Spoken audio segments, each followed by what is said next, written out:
Hi all.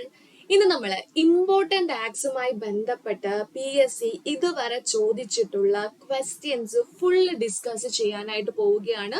So ഈ ഒരു question ഡിസ്കഷനിലൂടെ തന്നെ നമുക്ക് ഈ ഒരു ടോപ്പിക് ഇമ്പോർട്ടന്റ് ആക്സുമായി ബന്ധപ്പെട്ട ടോപ്പിക്കുകളെല്ലാം തന്നെ ഒരുവിധം നമ്മൾ കവർ ചെയ്ത് പോകുന്നതായിരിക്കും. അതുപോലെ തന്നെ ക്വസ്റ്റ്യൻ ഡിസ്കസ് ചെയ്യുന്നതോടൊപ്പം തന്നെ നമ്മൾ അതിന്റെ കണക്റ്റഡ് ഫാക്ട്സ് കൂടി പഠിച്ചു പോകാനായിട്ട് പോവുകയാണ്. സോ ഈ ഒരു മണിക്കൂർ നിങ്ങളൊന്ന് മാക്സിമം യൂട്ടിലൈസ് ചെയ്യുകയാണെങ്കിൽ ഇമ്പോർട്ടന്റ് ആക്ട്സുമായി ബന്ധപ്പെട്ട് എങ്ങനെ ചോദ്യം വന്നാലും നമുക്ക് ആൻസർ ചെയ്യാനായിട്ട് സാധിക്കും. ഓക്കെ, അപ്പൊ ഇതാ ആദ്യത്തെ ഒരു ചോദ്യം ശ്രദ്ധിച്ചു കേട്ടോളാ. നിലവിലെ ദേശീയ മനുഷ്യാവകാശ കമ്മീഷൻ ചെയർമാൻ ആരാണ്? എപ്പോഴും ചോദിക്കുന്ന റിപ്പീറ്റ് ചെയ്ത് ചോദിക്കുന്ന ഒരു ചോദ്യമാണ് ദേശീയ മനുഷ്യാവകാശ കമ്മീഷൻ ചെയർമാൻ ആരാണ്. നിലവിലെ സാഹചര്യമാണ് ചോദിക്കുന്നത്. അപ്പൊ നിലവിലെ സാഹചര്യം ചോദിക്കുകയാണെങ്കിൽ എന്തായാലും ഇമ്പോർട്ടന്റ് ആക്ട്സ് വന്നിടം തൊട്ട് തന്നെ എന്താണ് നമ്മുടെ മനുഷ്യാവകാശ കമ്മീഷന്റെ ചെയർമാൻ ആരാണ് നിങ്ങൾക്ക് ആൻസർ ചെയ്യാൻ പറ്റുന്നുണ്ടോ? HL ദത്തു ആണോ, രേഖാ ശർമ്മയാണോ, വിജയ് സാംബ്ലെ ആണോ, അതോ അരുൺ കുമാർ മിശ്രയാണോ? ആരാണ് ദേശീയ മനുഷ്യാവകാശ കമ്മീഷന്റെ ചെയർമാൻ? അത് നിലവില് അരുൺ കുമാർ മിശ്രയാണ് അല്ലെ? അരുൺ കുമാർ മിശ്രയാണ് നിലവിലെ ചെയർമാൻ എന്ന് പറയുന്നത്. അപ്പൊ ഇവിടെ നമുക്ക് പ്രധാനമായും എന്താണ് വിവിധ കമ്മീഷനുകളിൽ, അതായത് മെയിൻ ആയിട്ട് നമ്മുടെ സിലബസിലുള്ള ഇമ്പോർട്ടന്റ് ആക്ട്സിന്റെ സിലബസിലുള്ള ആ എന്താണ് കമ്മീഷനുകളിലെ ചെയർമാൻമാര് ആരെന്ന് നമുക്കൊന്ന് നോക്കാം. ഓക്കെ, അപ്പൊ ദാ വീണ്ടും ചോദിക്കുന്ന ഒരു ചോദ്യം ശ്രദ്ധിച്ചു കേട്ടോളൂ. കേന്ദ്ര വിവരാവകാശ കമ്മീഷന്റെ ചെയർമാൻ ആരാണ്? കേന്ദ്ര വിവരാവകാശ കമ്മീഷനാണ് ചോദിക്കുന്നത്. അങ്ങനെയാണെങ്കിൽ പുതിയ അപ്പോയിന്റ്മെന്റ് ആരാണ്? ഹീരലാൽ സമാരിയാണ്. ആരാണ്? ഹീരലാൽ സമാരിയാണ്. എങ്കിൽ സംസ്ഥാന വിവരാവകാശ കമ്മീഷൻ ചെയർമാൻ ആരെന്ന് ചോദിച്ചാൽ അതും പുതിയ അപ്പോയിന്റ്മെന്റ് ആണ്. ആരാണ്? വി ഹരി നായരാണ്. വി ഹരി നായരാണ് എന്ത് സംസ്ഥാന വിവരാവകാശ കമ്മീഷന്റെ പുതിയ ചെയർമാൻ. ഇനി ദേശീയ മനുഷ്യാവകാശ കമ്മീഷൻ നമ്മൾ പറഞ്ഞു അരുൺ കുമാർ മിശ്രയാണ്. ചിലപ്പോ വേണമെങ്കിൽ 2-3 മാസമൊക്കെ കഴിയുമ്പോഴത്തേക്കും അരുൺ കുമാർ മിശ്രയുടെ കാലാവധി വേണമെങ്കിൽ അവസാനിക്കാം. നമുക്കറിയാം മനുഷ്യാവകാശ കമ്മീഷൻ ആണെങ്കിൽ, ശ്രദ്ധിച്ചു കേട്ടോളൂ, ഇമ്പോർട്ടന്റ് ആയിട്ടുള്ള ഒരു പോയിന്റ് പറയാണ്. മനുഷ്യാവകാശ കമ്മീഷൻ ആണെങ്കിൽ അവിടെ റീ അപ്പോയിന്റ്മെന്റ് ഉണ്ട്. ഓക്കെ, റീ അപ്പോയിന്റ്മെന്റ് അവിടെ സാധ്യമാണ്. ഓക്കെ, റീ അപ്പോയിന്റ്മെന്റ് അവിടെ ഉള്ള ചെയർമാൻമാർക്കും അംഗങ്ങൾക്കും എന്തുണ്ട്? റീ അപ്പോയിന്റ്മെന്റ് ഉണ്ട്. അതുകൊണ്ട് തന്നെ വേണമെങ്കിൽ അരുൺകുമാർ മിശ്ര എന്ത് ചെയ്യാം? വീണ്ടും അടുത്ത ഒരു കാലാവധിയിലേക്ക് അവിടെ നിയമിക്കാനായിട്ട് സാധിക്കും.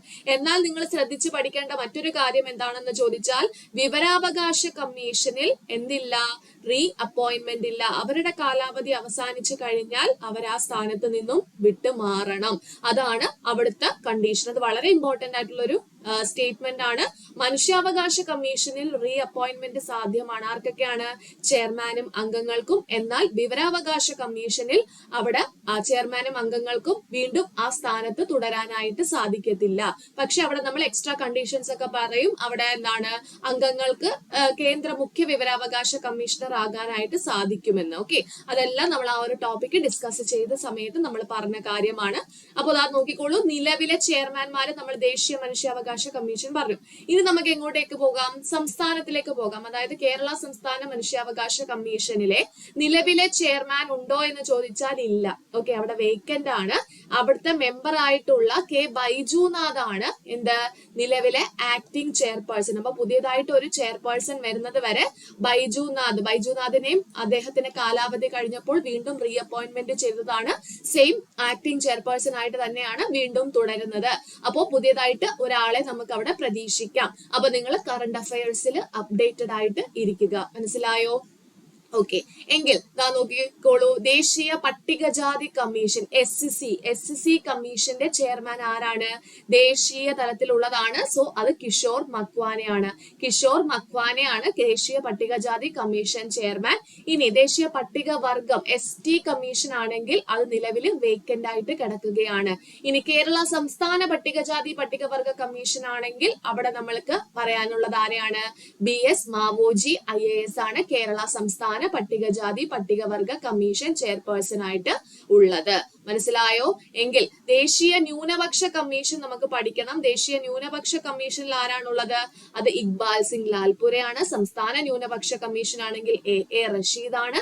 ദേശീയ വനിതാ കമ്മീഷന്റെ ചെയർപേഴ്സൺ ആരെന്ന് ചോദിച്ചു കഴിഞ്ഞാൽ ആൻസർ ഇതാ രേഖാ ശർമ്മയാണ്. രേഖാ ശർമ്മയും അവിടെ റീ അപ്പോയിന്റ് ചെയ്തതാണ്. അവര് രണ്ടാമത്തെ കാലാവധിയിലാണ് അവിടെ തുടരുന്നത്. ഇനി സംസ്ഥാനത്തിലെ വനിതാ കമ്മീഷൻ ചെയർപേഴ്സൺ ആരെന്ന് ചോദിച്ചാൽ ആരാണ്?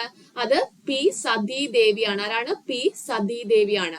അപ്പോ അത്രയും ചെയർപേഴ്സൺമാരുടെ ആ ഒരു കാലാവധിയും കാര്യങ്ങളും ശ്രദ്ധിച്ച് പഠിച്ചു വെച്ചിരിക്കുക. ഓക്കെ ആണോ? ഒരു ചോദ്യം പഠിച്ചു, അതുമായിട്ട് റിലേറ്റഡ് ആയിട്ടുള്ള ഇമ്പോർട്ടന്റ് ക്വസ്റ്റ്യൻസ് എല്ലാം നമ്മൾ ഡിസ്കസ് ചെയ്തു. രണ്ടാമത്തെ ചോദ്യത്തിലേക്ക് പോകുന്നു. രണ്ടാമത്തെ ചോദ്യം ഇതാണ്: കേന്ദ്ര സർക്കാർ സ്ഥാപിതമായ രഹസ്യാന്വേഷണ സുരക്ഷാ സംഘടനകളുമായി ബന്ധപ്പെട്ട വിവരാവകാശ നിയമത്തിലെ വ്യവസ്ഥയിൽ ഏതാണ് ശരി ഉത്തരം എന്നാണ് ചോദിച്ചിട്ടുള്ളത്. 4 സ്റ്റേറ്റ്മെന്റുകൾ തന്നിട്ടുണ്ട്. സ്റ്റേറ്റ്മെന്റ് എ എന്താ പറയുന്നത്? വിവരാവകാശ നിയമം ബാധകമാണ്. ബി പറയുന്നു അഴിമതി ആരോപണങ്ങളും മനുഷ്യാവകാശ ലംഘനങ്ങളും സംബന്ധിച്ച വിവരങ്ങൾക്ക് വിവരാവകാശ നിയമം ബാധകമാണ്. സി പറയുന്നു മനുഷ്യാവകാശ ലംഘനങ്ങൾ സംബന്ധിച്ച വിവരങ്ങൾക്ക് വിവരാവകാശ നിയമം ബാധകമാണ്. എന്നാൽ ഡി പറയുന്നു വിവരാവകാശ നിയമം ബാധകമല്ല. ഇതിൽ നമുക്ക് ശരിയായിട്ടുള്ള ഉത്തരമാണ് ചോദിച്ചിട്ടുള്ളത്. കേന്ദ്ര സർക്കാർ സ്ഥാപിതമായിട്ടുള്ള രഹസ്യാന്വേഷണ സുരക്ഷാ സംഘടനയുമായി ബന്ധപ്പെട്ട കാര്യമാണ് ചോദിച്ചത്. സോ അതുകൊണ്ട് തന്നെ നമുക്ക് നേരെ വിവരാവകാശ നിയമത്തിലെ ഏത് സെക്ഷനിലേക്കാണ് പോകേണ്ടത്? സെക്ഷൻ 24 പോകേണ്ടത്. എന്താണ് സെക്ഷൻ 24 പറയേണ്ടത്? ഇവിടെ സെക്ഷൻ ഒന്നും നിങ്ങൾ കാണാതെ പഠിക്കേണ്ട കാര്യമാണ് നിങ്ങൾ അറിഞ്ഞിരിക്കേണ്ടത്. ഇങ്ങനെ ഒരു സ്റ്റേറ്റ്മെന്റ് തന്നാൽ ആൻസർ ചെയ്യാൻ പറ്റണം. അപ്പോ എന്താണ് സെക്ഷൻ 24 പറയുന്നത് എന്ന് നോക്കിക്കേ. ചില സംഘടനകൾക്ക് ഈ ആക്ട് ബാധകമാകുന്നതല്ല. ഏത് ആക്ട്? 2005 RTI ആക്ട് ചില സംഘടനകൾക്ക് ബാധകമാകുന്നതല്ല എന്നാണ് പറഞ്ഞിട്ടുള്ളത്. ഏതൊക്കെ സംഘടനകളാണെന്ന് നോക്കിക്കേ. ഈ ആക്ടിൽ അടങ്ങിയിട്ടുള്ള യാതൊന്നും കേന്ദ്ര സർക്കാരിനാൽ സ്ഥാപിതമായിട്ടുള്ള സംഘടനകൾക്കും രണ്ടാം പട്ടികയിൽ വിനിർദ്ദേശിച്ചിട്ടുള്ള രഹസ്യാന്വേഷണ സുരക്ഷാ സംഘടനകൾക്കും അത്തരം സംഘടനകൾ ആ സർക്കാരിന് നൽകിയിട്ടുള്ള ഏതെങ്കിലും വിവരത്തിനും ബാധകമായിരിക്കുന്നതല്ല. സിമ്പിൾ ആയിട്ട് പറഞ്ഞു കഴിഞ്ഞാൽ കേന്ദ്ര സർക്കാർ സ്ഥാപിച്ചിട്ടുള്ള സംഘടനകളിൽ പോയി വിവരാവകാശം തേടാൻ സാധിക്കത്തില്ല. അതേപോലെ തന്നെ നമ്മളുടെ വിവരാവകാശ നിയമത്തിൽ 2 ഷെഡ്യൂൾ ഉണ്ടല്ലേ. അപ്പൊ ആ ഷെഡ്യൂൾ രണ്ടാം പട്ടികയിൽ പറഞ്ഞിട്ടുള്ള രഹസ്യാന്വേഷണ സുരക്ഷാ സംഘടനകൾ കുറെ ഉണ്ട്. 10-22 സംഘടനകളുണ്ട്. അവിടെയും പോയി വിവരാവകാശം തേടാൻ സാധിക്കത്തില്ല എന്നാണ് പറഞ്ഞിട്ടുള്ളത്. ആ കാര്യം പറയുന്നതോടൊപ്പം തന്നെ അതിനോടൊപ്പം തന്നെ ചേർക്കുന്ന മറ്റൊരു സെന്റൻസ് ആണ് എന്ത്? എന്നാൽ അഴിമതി ആരോപണങ്ങളെയും മനുഷ്യാവകാശ ലംഘനങ്ങളെയും സംബന്ധിച്ച വിവരം ഒഴിവാക്കപ്പെടുന്നതല്ല. മനസ്സിലായോ? അഴിമതി ആരോപണങ്ങൾ, അതായത് ഈ പറഞ്ഞ സംഘടനകളിൽ എന്തെങ്കിലും അഴിമതി ആരോപണവുമായി ബന്ധപ്പെട്ട വിവരമാണ് തേടുന്നതെങ്കിലോ അല്ലെങ്കിൽ അവിടെ മനുഷ്യാവകാശ ലംഘനം നടന്നു എന്നതുമായി ബന്ധപ്പെട്ട തെളിവാണ് തേടുന്നതെങ്കിലോ അവിടെ എന്ത് ചെയ്യത്തില്ല? ആ ഒരു കാര്യത്തിൽ ഒഴിവാക്കപ്പെടുന്നില്ല. അത് തീർച്ചയായും നൽകേണ്ടതാണ്. വിത്ത് കണ്ടീഷൻ ആണ്. വെറുതെ അങ്ങ് എടുത്ത് നൽകാനായിട്ട് സാധിക്കത്തില്ല. മറ്റുള്ള സംഘടനകള് അല്ലെങ്കിൽ മറ്റുള്ള സർക്കാർ സ്ഥാപനങ്ങൾ നൽകുന്നത് പോലെ എടുത്തങ്ങ് വെറുതെ നൽകാൻ സാധിക്കത്തില്ല. അവിടെ വ്യക്തമായി പറയുന്നുണ്ട് മനുഷ്യാവകാശ ലംഘനവുമായി ബന്ധപ്പെട്ട ആരോപണം സംബന്ധിച്ച വിവരമാണ് ആവശ്യപ്പെടുന്നതെങ്കിൽ അവിടെ ഒരു അപേക്ഷ വന്നു കഴിഞ്ഞാൽ എന്ത് ചെയ്യണം? ആ വിവരം കേന്ദ്ര വിവരാവകാശ കമ്മീഷന്റെ അംഗീകാരത്തിന് ശേഷം മാത്രമേ നൽകുവാൻ പാടുള്ളൂ. അപ്പോൾ മനുഷ്യാവകാശ ലംഘനവുമായി ബന്ധപ്പെട്ട ഒരു ആരോപണവുമായി ബന്ധപ്പെട്ടാണ് നമ്മളൊരു അപേക്ഷ അവിടെ സമർപ്പിച്ചത്, വിവരാവകാശ അപേക്ഷ സമർപ്പിച്ചതെങ്കിൽ അതുമായി ബന്ധപ്പെട്ട ഒരു കാര്യമാണ് നമുക്ക് അവിടെ നിന്ന് അറിയേണ്ടതെങ്കിൽ അത് നമുക്ക് അവിടുന്ന് ഡയറക്റ്റ് നമുക്ക് അവിടുന്ന് മറുപടി തരത്തില്ല. അവർ ആദ്യമേ അതെന്ത് ചെയ്യണം? ദേശീയ കേന്ദ്ര വിവരാവകാശ കമ്മീഷന്റെ അയക്കണം. കേന്ദ്ര വിവരാവകാശ കമ്മീഷൻ അതിന് അംഗീകാരം നൽകിയാൽ മാത്രമേ ആ വിവരം നൽകുവാൻ പാടുള്ളൂ. എന്നാൽ 45 ദിവസത്തിനകം അത് നൽകേണ്ടതുമാണ് എന്നാണ് പറയുന്നത്. ഓക്കെ, അപ്പൊ അത്രയും കാര്യങ്ങൾ ആ ഒരു ക്വസ്റ്റ്യനിൽ നിന്ന് നിങ്ങൾ മനസ്സിലാക്കി വെച്ചിരിക്കുക.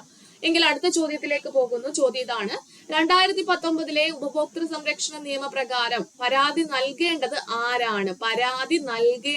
ആരാണെന്നാണ് ചോദിച്ചിട്ടുള്ളത്. പരാതി നൽകേണ്ടത് ആർക്കാണ് എന്നല്ല ചോദിച്ചിട്ടുള്ളത്. ആർക്കൊക്കെ പരാതി നൽകാം? അതായത് നമ്മുടെ നിയമത്തിൽ പറയുന്ന പരാതിക്കാരൻ എന്നാൽ ആരൊക്കെയാണെന്നാണ് ചോദിച്ചിട്ടുള്ളത്. ഓപ്ഷൻ നോക്കിക്കേ, ഉപഭോക്താവ്, ഉപഭോക്താക്കളുടെ സന്നദ്ധ സംഘടന, സർക്കാർ, മുകളിൽ പറഞ്ഞവരിൽ ആർക്കും നൽകാവുന്നതാണ് എന്നും പറയുന്നു. അപ്പൊ എന്താണ് നമുക്കിവിടെ ആൻസർ ആയിട്ട് വരുന്നത്? മുകളിൽ പറഞ്ഞവർക്ക് ആർക്കും എന്ത് ചെയ്യാം? ഈ ഒരു പരാതി നൽകാനായിട്ട് സാധിക്കും. കാരണം നമ്മുടെ നിയമത്തിൽ പ്രത്യേകമായിട്ട്, ഏത് നിയമമാണ്? നമ്മുടെ കൺസ്യൂമർ പ്രൊട്ടക്ഷൻ ആക്ട് അല്ലെ, കൺസ്യൂമർ പ്രൊട്ടക്ഷൻ ആക്ട് 2019 ഉണ്ടല്ലോ. 1986 നിയമം റദ്ദ് ചെയ്തുകൊണ്ട് പുതിയ കുറെ കാര്യങ്ങൾ ആഡ് ചെയ്തുകൊണ്ടാണ് കൺസ്യൂമർ പ്രൊട്ടക്ഷൻ ആക്ട് 2019 നിലവിൽ വന്നിട്ടുള്ളത്. സോ ആ നിയമപ്രകാരം ഒരു പരാതിക്കാരൻ എന്നാൽ ആരൊക്കെയാണ്? അതൊരു ഉപഭോക്താവാകാം, അതൊരു ഉപഭോക്തൃ സംഘടനയാകാം, അതുപോലെ തന്നെ കേന്ദ്ര സംസ്ഥാന ഗവൺമെന്റ് ആകാം, കേന്ദ്ര അതോറിറ്റി അഥവാ ഇവിടെ നമ്മൾ പറയുന്ന CCPA ഉണ്ട് അല്ലെ, CCPA ആകാം, അതല്ലെങ്കിൽ ഒന്നിലധികം ഉപഭോക്താക്കളാകാം, അല്ലെങ്കിൽ ഉപഭോക്താക്കൾ മരണപ്പെടുകയാണെങ്കിൽ അവരുടെ നിയമപരമായ അവകാശി ആരാണോ, അവരുടെ നിയമപരമായ പ്രതിനിധി ആരാണോ അവരാകാം, അല്ലെങ്കിൽ ഉപഭോക്താവ് പ്രായപൂർത്തിയാകാത്ത ഒരു വ്യക്തിയാണെങ്കിൽ അവരുടെ മാതാപിതാക്കളോ രക്ഷിതാക്കളോ ആർക്ക് വേണമെങ്കിൽ എന്ത് ചെയ്യാം? പരാതി നൽകാനായിട്ട് സാധിക്കും. അപ്പൊ ആർക്കൊക്കെ പരാതി നൽകാമെന്ന് ശ്രദ്ധിച്ച് പഠിച്ചു വെച്ചിരിക്കുക കേട്ടോ. ഓക്കെ, എങ്കിൽ അടുത്ത ചോദ്യത്തിലേക്ക് പോകുന്നു. ചോദ്യം ഇതാണ്: 1989 പട്ടികജാതി പട്ടികവർഗ അതിക്രമങ്ങൾ തടയൽ നിയമത്തിലെ പ്രധാന ലക്ഷ്യം എന്താണ്?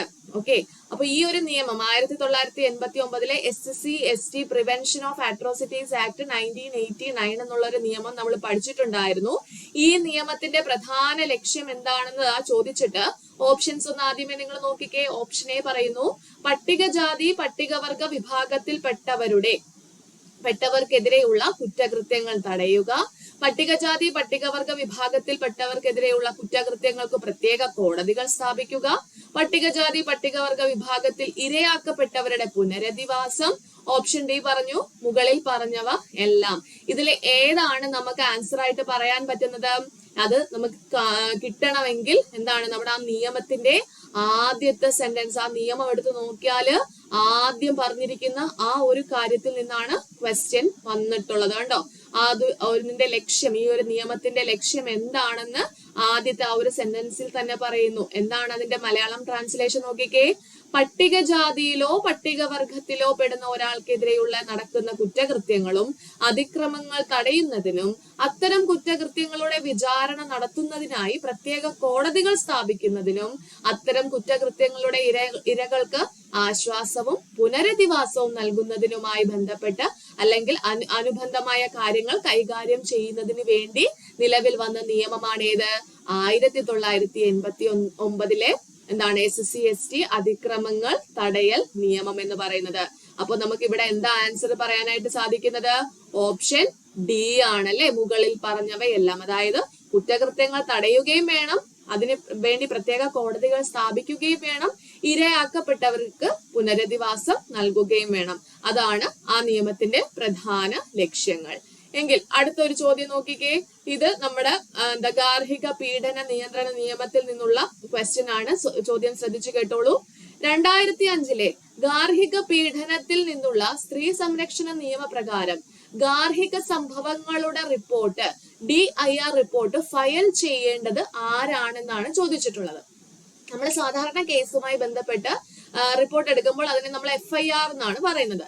എന്നാൽ ഈ ഒരു കേസ് ആണെങ്കിൽ, ഗാർഹിക പീഡനം ഡൊമസ്റ്റിക് വയലൻസ് ആണെങ്കിൽ അവിടെ നമ്മൾ എന്താണ്, ഡൊമസ്റ്റിക് ഇൻസിഡന്റ് റിപ്പോർട്ട് അഥവാ DIR റിപ്പോർട്ട് എന്നാണ്. FIR പറയത്തില്ല, അവിടെ നമ്മൾ പറയുന്നത് എന്താണ്, DIR റിപ്പോർട്ടാണ്. അപ്പൊ ആരാണ് ഈ ഒരു DIR റിപ്പോർട്ട് ഫയൽ ചെയ്യേണ്ടതെന്നാണ് ചോദിച്ചിട്ടുള്ളത്. അത് നോക്കിക്കേ. ബാധിക്കപ്പെട്ട സ്ത്രീയാണോ ഫയൽ ചെയ്യേണ്ടത്, അതോ വക്കീലാണോ, സംരക്ഷണ ഉദ്യോഗസ്ഥനാണോ, ജില്ലാ കളക്ടർ ആണോ? അതായത് ഈ നിയമം നമ്മൾ സാധാ പോലെയുള്ള കാര്യങ്ങളല്ല, കുറച്ച് മാറ്റങ്ങളൊക്കെ ഉണ്ട്. അതായത് ഗാർഹിക പീഡനം സംബന്ധിച്ച കേസുകൾ റിപ്പോർട്ട് ചെയ്യാൻ അധികാരമുള്ളവരെ നമ്മുടെ നിയമത്തിൽ തന്നെ പരാമർശിച്ചിട്ടുണ്ട്. ആരൊക്കെയാണെന്ന് അറിയാമോ? ഒന്നെങ്കിൽ ഒരു സംരക്ഷണ ഓഫീസർമാർ, അതായത് പ്രൊട്ടക്ഷൻ ഓഫീസേഴ്സ് ഉണ്ട്. ഈ നിയമപ്രകാരം ഓരോ ജില്ലകളിലായിട്ടൊക്കെ ആരുണ്ടാകും? പ്രൊട്ടക്ഷൻ ഓഫീസേഴ്സ് അഥവാ POമാരുണ്ടാകും. അപ്പൊ ഇതിന് വേണ്ടിയിട്ട്, അതായത് മിക്കതും വനിതകൾ തന്നെ ആയിരിക്കും ഈ ഒരു പൊസിഷനിലേക്ക് വരുന്നത്. ഒന്നെങ്കിൽ സർക്കാർ ഉദ്യോഗസ്ഥരാകാം, അല്ലെങ്കിൽ NGO നോൺ ഗവൺമെന്റൽ ഓർഗനൈസേഷൻസിലൊക്കെ വർക്ക് ചെയ്യുന്ന എംപ്ലോയീസിനെയൊക്കെ എന്ത് ചെയ്യാറുണ്ട്, ഈ സംരക്ഷണ ഓഫീസർമാരായിട്ട് നിയമിക്കാറുണ്ട്. സോ ഇവര് സ്ത്രീയുമായി ബന്ധപ്പെട്ട കാര്യങ്ങളിൽ എന്താണ് പ്രവർത്തിച്ചിട്ടുള്ള വ്യക്തികളായിരിക്കാം. സോ അവർക്ക് എന്ത് ചെയ്യാം, അവർക്ക് ഈ ഒരു എന്താണ് ഒരു കേസ് ഇങ്ങനെ ഡൊമസ്റ്റിക് വയലൻസുമായി ബന്ധപ്പെട്ട ഒരു കേസ് വരികയാണെങ്കിൽ ആ ഒരു സ്ത്രീയിൽ നിന്നും മൊഴിയൊക്കെ എടുത്തിട്ട് എന്ത് ചെയ്യാം, DIR റിപ്പോർട്ട് തയ്യാറാക്കാനുള്ള അധികാരമുണ്ട്. അതുപോലെ തന്നെയാണ് സേവനദാതാക്കൾ അഥവാ സർവീസ് പ്രൊവൈഡേഴ്സ് എന്ന് പറയും. അതായത് സ്ത്രീകൾക്ക് വേണ്ടി പ്രവർത്തിക്കുന്ന പലതരത്തിലുള്ള സന്നദ്ധ സംഘടനകളുണ്ട്. അവരെയാണ് നമ്മൾ സേവനദാതാക്കൾ അഥവാ സർവീസ് പ്രൊവൈഡേഴ്സ് എന്ന് പറയുന്നത്. സോ അവർക്കും DIR റിപ്പോർട്ട് ഫയൽ ചെയ്യാനായിട്ട് സാധിക്കും. അപ്പൊ അതുപോലെ തന്നെ പോലീസിനും പറ്റും, മജിസ്ട്രേറ്റിനും പറ്റും. ഓക്കെ, വക്കീലിനും പറ്റത്തില്ല, അതുപോലെ തന്നെ ജില്ലാ കളക്ടർക്കും ഒന്നും പറ്റത്തില്ല. ബാധിക്കപ്പെട്ട സ്ത്രീയും അല്ലാതെ ചെയ്യേണ്ടത് ഓർത്ത് വെച്ചിരിക്കുക. അപ്പൊ ആർക്കൊക്കെയാണ് DIR റിപ്പോർട്ട് ഫയൽ ചെയ്യാൻ സാധിക്കുന്നത് എന്ന് ചോദിച്ചാൽ പ്രൊട്ടക്ഷൻ ഓഫീസേഴ്സ് ഉണ്ട്, സർവീസ് പ്രൊവൈഡേഴ്സ് ഉണ്ട്, പോലീസ് ഉണ്ട്, മജിസ്ട്രേറ്റ് ഉണ്ട്. മനസ്സിലായോ? ക്ലിയർ ആണോ? എങ്കിൽ അടുത്ത ചോദ്യത്തിലേക്ക് പോകുന്നു. 2007 മാതാപിതാക്കളുടെയും മുതിർന്ന പൗരന്മാരുടെയും സംരക്ഷണവും ക്ഷേമവും നിയമപ്രകാരം മുതിർന്ന പൗരൻ എന്നാൽ ആരാണ്? മുതിർന്ന പൗരൻ എന്ന് ചോദിച്ചാൽ ആരാണ്? നമ്മൾ സാധാരണ രീതിയിൽ പറയും 60 വയസ്സിന് മുകളിലുള്ളവരെയാണ് മുതിർന്ന പൗരൻ എന്ന് പറയുന്നതെന്ന്. എന്നാൽ ഈ നിയമപ്രകാരം കറക്റ്റ് ആയിട്ട് അവിടെ ഡെഫിനിഷൻസും കാര്യങ്ങളും കൊടുത്തിട്ടുണ്ട്. അത് നമ്മൾ ശ്രദ്ധിച്ചു പഠിക്കണം. എന്താണ് ഈ നിയമപ്രകാരം? ഏത് നിയമപ്രകാരം? ഈ ഒരു മുതിർന്നവർക്ക് മാതാപിതാക്കൾക്കും മുതിർന്ന പൗരന്മാരുടെ സംരക്ഷണവും ക്ഷേമവും നിയമം 2007 ഉണ്ട്. ആ നിയമപ്രകാരം മുതിർന്ന പൗരൻ എന്നതുകൊണ്ട് ഉദ്ദേശിക്കുന്നത് ആരെയാണെന്ന് അറിയാമോ? 60 വയസ്സോ അതിനു മുകളിലോ, അതായത് 60 വയസ്സുള്ളവരും അതിനകത്ത് ഇൻക്ലൂഡഡ് ആണെന്ന് ഓർത്തു വെച്ചിരിക്കുക. 60 വയസ്സോ അതിനു മുകളിലോ ഉള്ളവരെ ആയിരിക്കും ഏതൊരു ഇന്ത്യൻ പൗരനെ നമുക്ക് മുതിർന്ന പൗരൻ എന്ന് വിശേഷിപ്പിക്കാം. ഇനി ഈ നിയമപ്രകാരം കുട്ടികൾ എന്ന് വിശേഷിപ്പിക്കുന്നത് ആരെയാണ്? മകനോ മകളോ ചെറുമകനോ ചെറുമകളോ ആകാം. എന്നാൽ ഇവരെല്ലാം ആരായിരിക്കണം? പ്രായപൂർത്തിയായവരായിരിക്കണം. അതായത് മാതാപിതാക്കളെ സംരക്ഷിക്കുന്നതിനുള്ള ഉത്തരവാദിത്തം ആർക്കാണ്? കുട്ടികൾക്കാണ്. ഈ കുട്ടികൾ എന്ന് പറയുന്നത് ആരാകാം? മകനാകാം, മകളാകാം, ചെറുമകനാകാം, ചെറുമകളാകാം. എന്നാൽ അവരാരായിരിക്കണം? ഈ സെന്റൻസ് ഓർത്ത് വെച്ചിരിക്കുക. പ്രായപൂർത്തിയായവരായിരിക്കണം എന്ന് മനസ്സിലാക്കി വെച്ചിരിക്കുക. ഇനി ഈ നിയമത്തിൽ ബന്ധു എന്നുള്ളതിന്റെ നിർവചനം കൂടി പഠിച്ചു വെച്ചിരിക്കുക. ബന്ധു എന്ന് പറഞ്ഞാൽ അതായത് ഇപ്പൊ മുതിർന്ന പൗരന്മാർക്കും മാതാപിതാക്കൾക്കും ഉള്ളതല്ലേ. ഈ മുതിർന്ന പൗരൻ എന്നതുകൊണ്ട് ഉദ്ദേശിക്കുന്നത് 60 വയസ്സിന് മുകളിലുള്ള ആളാണെന്ന് നമുക്ക് മനസ്സിലായി. എന്നാൽ അവിടെ ഒരു കാര്യം കൂടി മനസ്സിലാക്കി വെച്ചിരിക്കുക. അവര് എന്തായിരിക്കും? മക്കളില്ലാത്തവരായിരിക്കും. മക്കൾ ഉള്ളവരായിരുന്നെങ്കിൽ അവരെ മാതാപിതാക്കൾ എന്നായിരിക്കും നമ്മൾ വിശേഷിപ്പിക്കുന്നത്. മക്കളില്ലാത്തത് കൊണ്ടാണ് നമ്മൾ അവിടെ മുതിർന്ന പൗരൻ എന്നതുകൊണ്ട് ഉദ്ദേശിക്കുന്നത്. സോ ഈ മുതിർന്ന പൗരന്റെ സ്വത്തുക്കളും കാര്യങ്ങളും എല്ലാം എന്താണ് ആർക്കുള്ളതാണ്, അല്ലെങ്കിൽ അവരെ സംരക്ഷിക്കേണ്ടത് ആരുടെ ഉത്തരവാദിത്തമാണെന്നൊക്കെ ചോദിച്ചാൽ നമ്മൾ അവിടെ ഉപയോഗിക്കുന്ന വാക്കാണ് ബന്ധു. അപ്പൊ ഈ നിയമപ്രകാരം ബന്ധു എന്നതുകൊണ്ട് ഉദ്ദേശിക്കുന്നത് എന്താണെന്ന് ചോദിച്ചാൽ കുട്ടികളില്ലാത്ത മുതിർന്ന പൗരന്റെ മരണശേഷം ആ വ്യക്തിയുടെ സ്വത്ത് കൈവശം വെച്ചിരിക്കുന്നതോ അനന്തരാവകാശമായി ലഭിച്ചതോ ആയ മൈനർ അല്ലാത്ത നിയമപരമായ അവകാശി എന്നാണ് ബന്ധു എന്നതുകൊണ്ട് അർത്ഥമാക്കുന്നത്. മനസ്സിലായോ? കുട്ടികളില്ലാത്ത മുതിർന്ന പൗരന്റെ കേസിലാണ് ബന്ധു എന്നുള്ള വാക്ക് യൂസ് ചെയ്യുന്നത്. അവരും എന്തായിരിക്കണം? പ്രായപൂർത്തി ആയവര് ആയിരിക്കണം. മനസ്സിലായോ? കാര്യങ്ങൾ ക്ലിയർ ആണോ?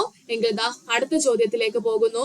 സംസ്ഥാന വിവരാവകാശ കമ്മീഷണറുടെ നിയമനത്തിൽ പങ്കുവഹിക്കാത്തത് ആരാണ്?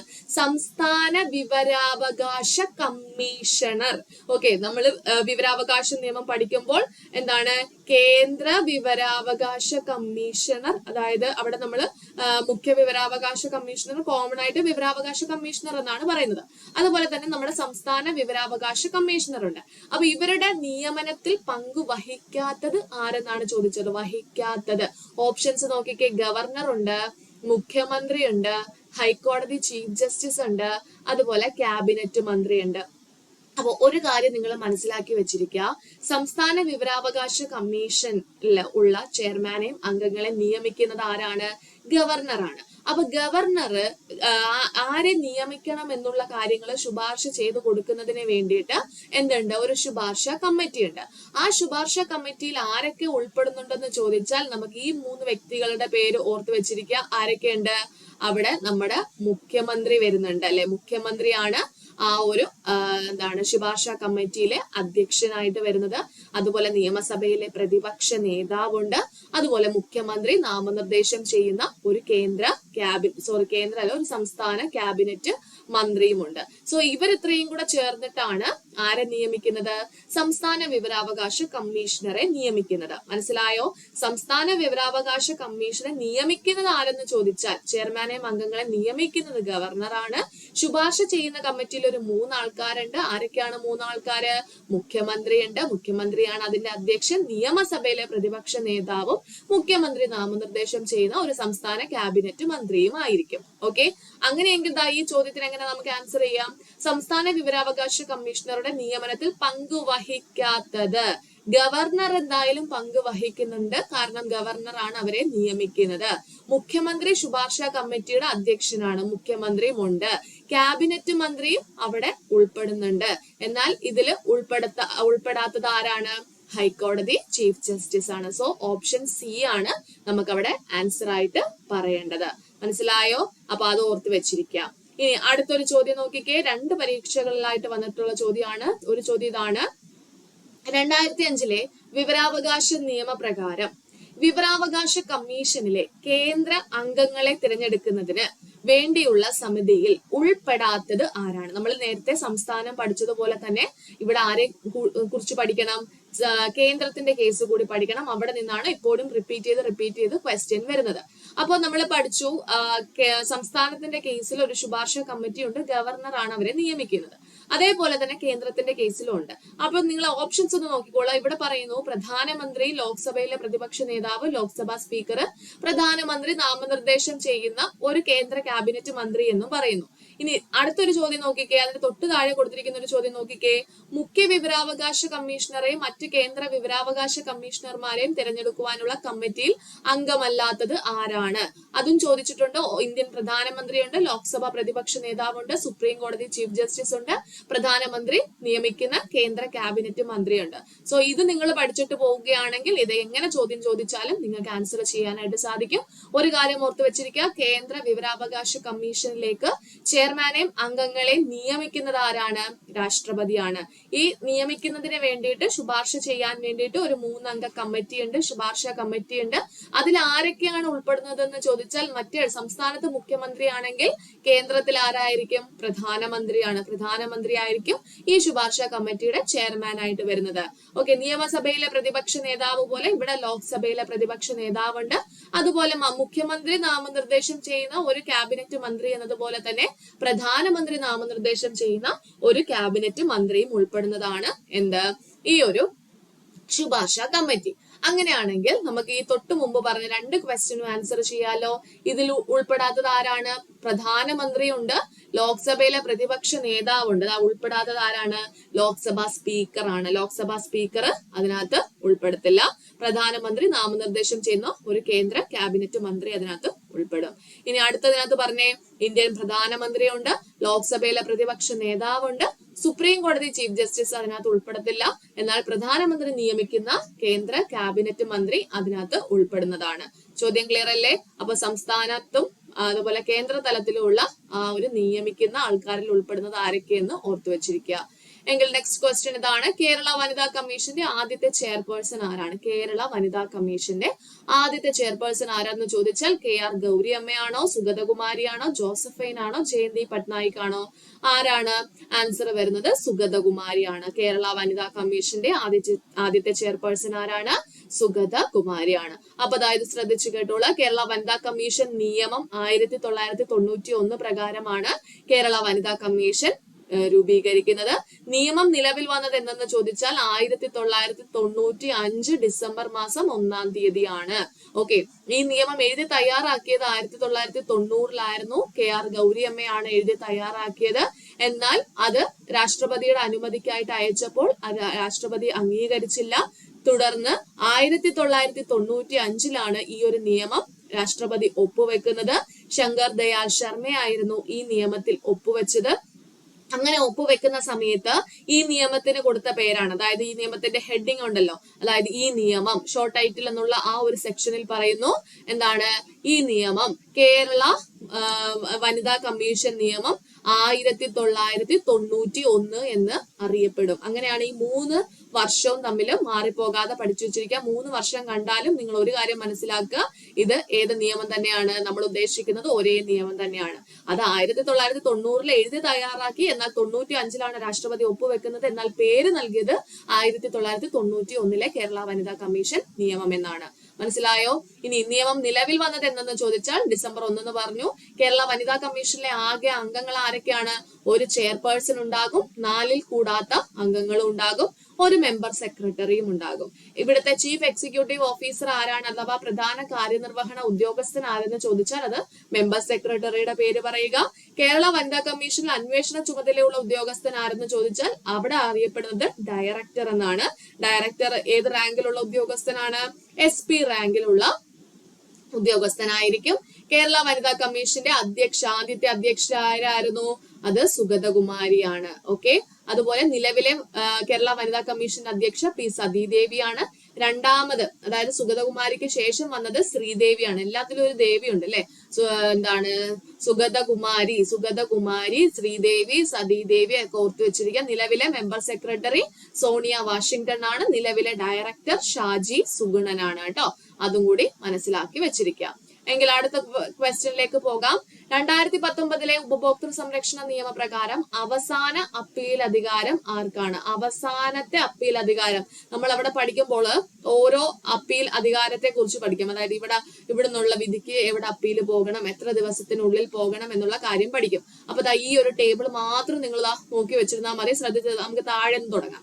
ഇപ്പോ ജില്ലാ കമ്മീഷൻ, ഇവിടെ കമ്മീഷൻ എന്നതുകൊണ്ട് ഉദ്ദേശിക്കുന്നത് തർക്ക പരിഹാര കമ്മീഷനാണ്. അതായത് ഇപ്പൊ നമുക്ക് ഒരു 1000 രൂപയുടെ ഒരു സാധനം വാങ്ങിച്ചിട്ട് അത് കംപ്ലൈന്റ് ആയി, അത് നമുക്ക് മാറ്റി തരുന്നില്ല. അപ്പൊ നമുക്ക് എന്ത് ചെയ്യാൻ, കൊണ്ടുപോയി നമ്മുടെ ഉപഭോക്തൃ തർക്ക പരിഹാര കമ്മീഷനിൽ പരാതി സമർപ്പിക്കാനായിട്ട് സാധിക്കും. അങ്ങനെ നമുക്ക് എന്ത് ചെയ്യാം, അതിന് പരിഹാരം തേടാനായിട്ട് സാധിക്കും. അപ്പൊ അവിടെ തർക്ക പരിഹാര കമ്മീഷനാണ് നമ്മൾ ജില്ലാ തലത്തിലുണ്ട്, സംസ്ഥാന തലത്തിലുണ്ട്, ദേശീയ തലത്തിലുണ്ട്.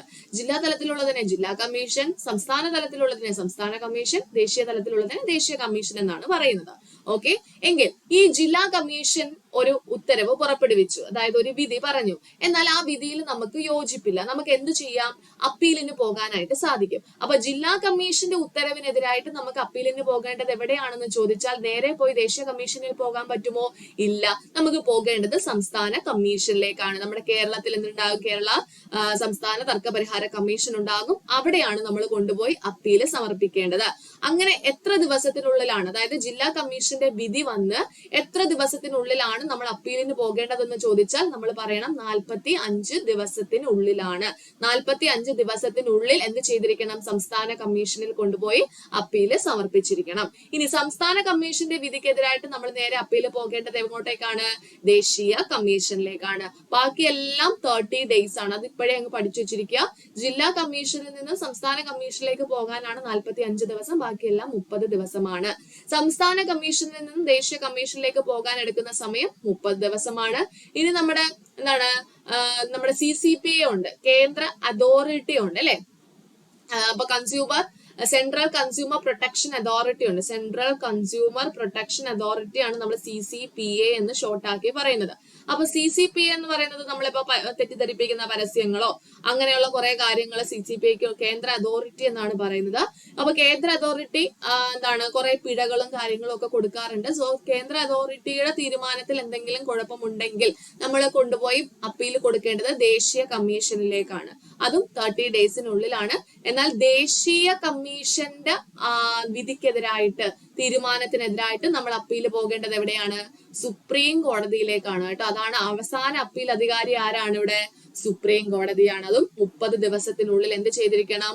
സുപ്രീം കോടതിയിൽ കൊണ്ടുപോയി അപ്പീല് സമർപ്പിച്ചിരിക്കണം. അപ്പൊ നമുക്കിവിടെ ഓപ്ഷൻ എന്താ വരുന്നത്? ഓപ്ഷൻ A ആണ് ആൻസർ ആയിട്ട് വരുന്നത്. ഓക്കെ. സുപ്രീം കോടതിയാണ് അവസാനത്തെ അപ്പീൽ അധികാരി എന്ന് ഓർത്തു വെച്ചിരിക്കാം. ഇനി അടുത്ത ക്വസ്റ്റ്യൻ നോക്കിക്കേ. കുട്ടികൾക്കെതിരായിട്ടുള്ള ലൈംഗിക ചൂഷണം റിപ്പോർട്ട് ചെയ്യപ്പെട്ടാൽ ആയത് പോക്സോ നിയമപ്രകാരം പോലീസ് ചൈൽഡ് വെൽഫെയർ കമ്മിറ്റിയെ അറിയിക്കേണ്ട പരമാവധി സമയം എത്രയാണ്? കുട്ടികൾക്കെതിരായിട്ട് ഒരു ലൈംഗിക ചൂഷണം റിപ്പോർട്ട് ചെയ്തു, അതായത് പോക്സോ നിയമപ്രകാരം ഒരു കേസ് എന്ത് ചെയ്യുന്നു? റിപ്പോർട്ട് ചെയ്യുന്നു. അങ്ങനെ റിപ്പോർട്ട് ചെയ്യപ്പെടുകയാണെങ്കിൽ ആ ഒരു കാര്യം പോക്സോ നിയമപ്രകാരം പോലീസ് എന്ത് ചെയ്യാറുണ്ട്?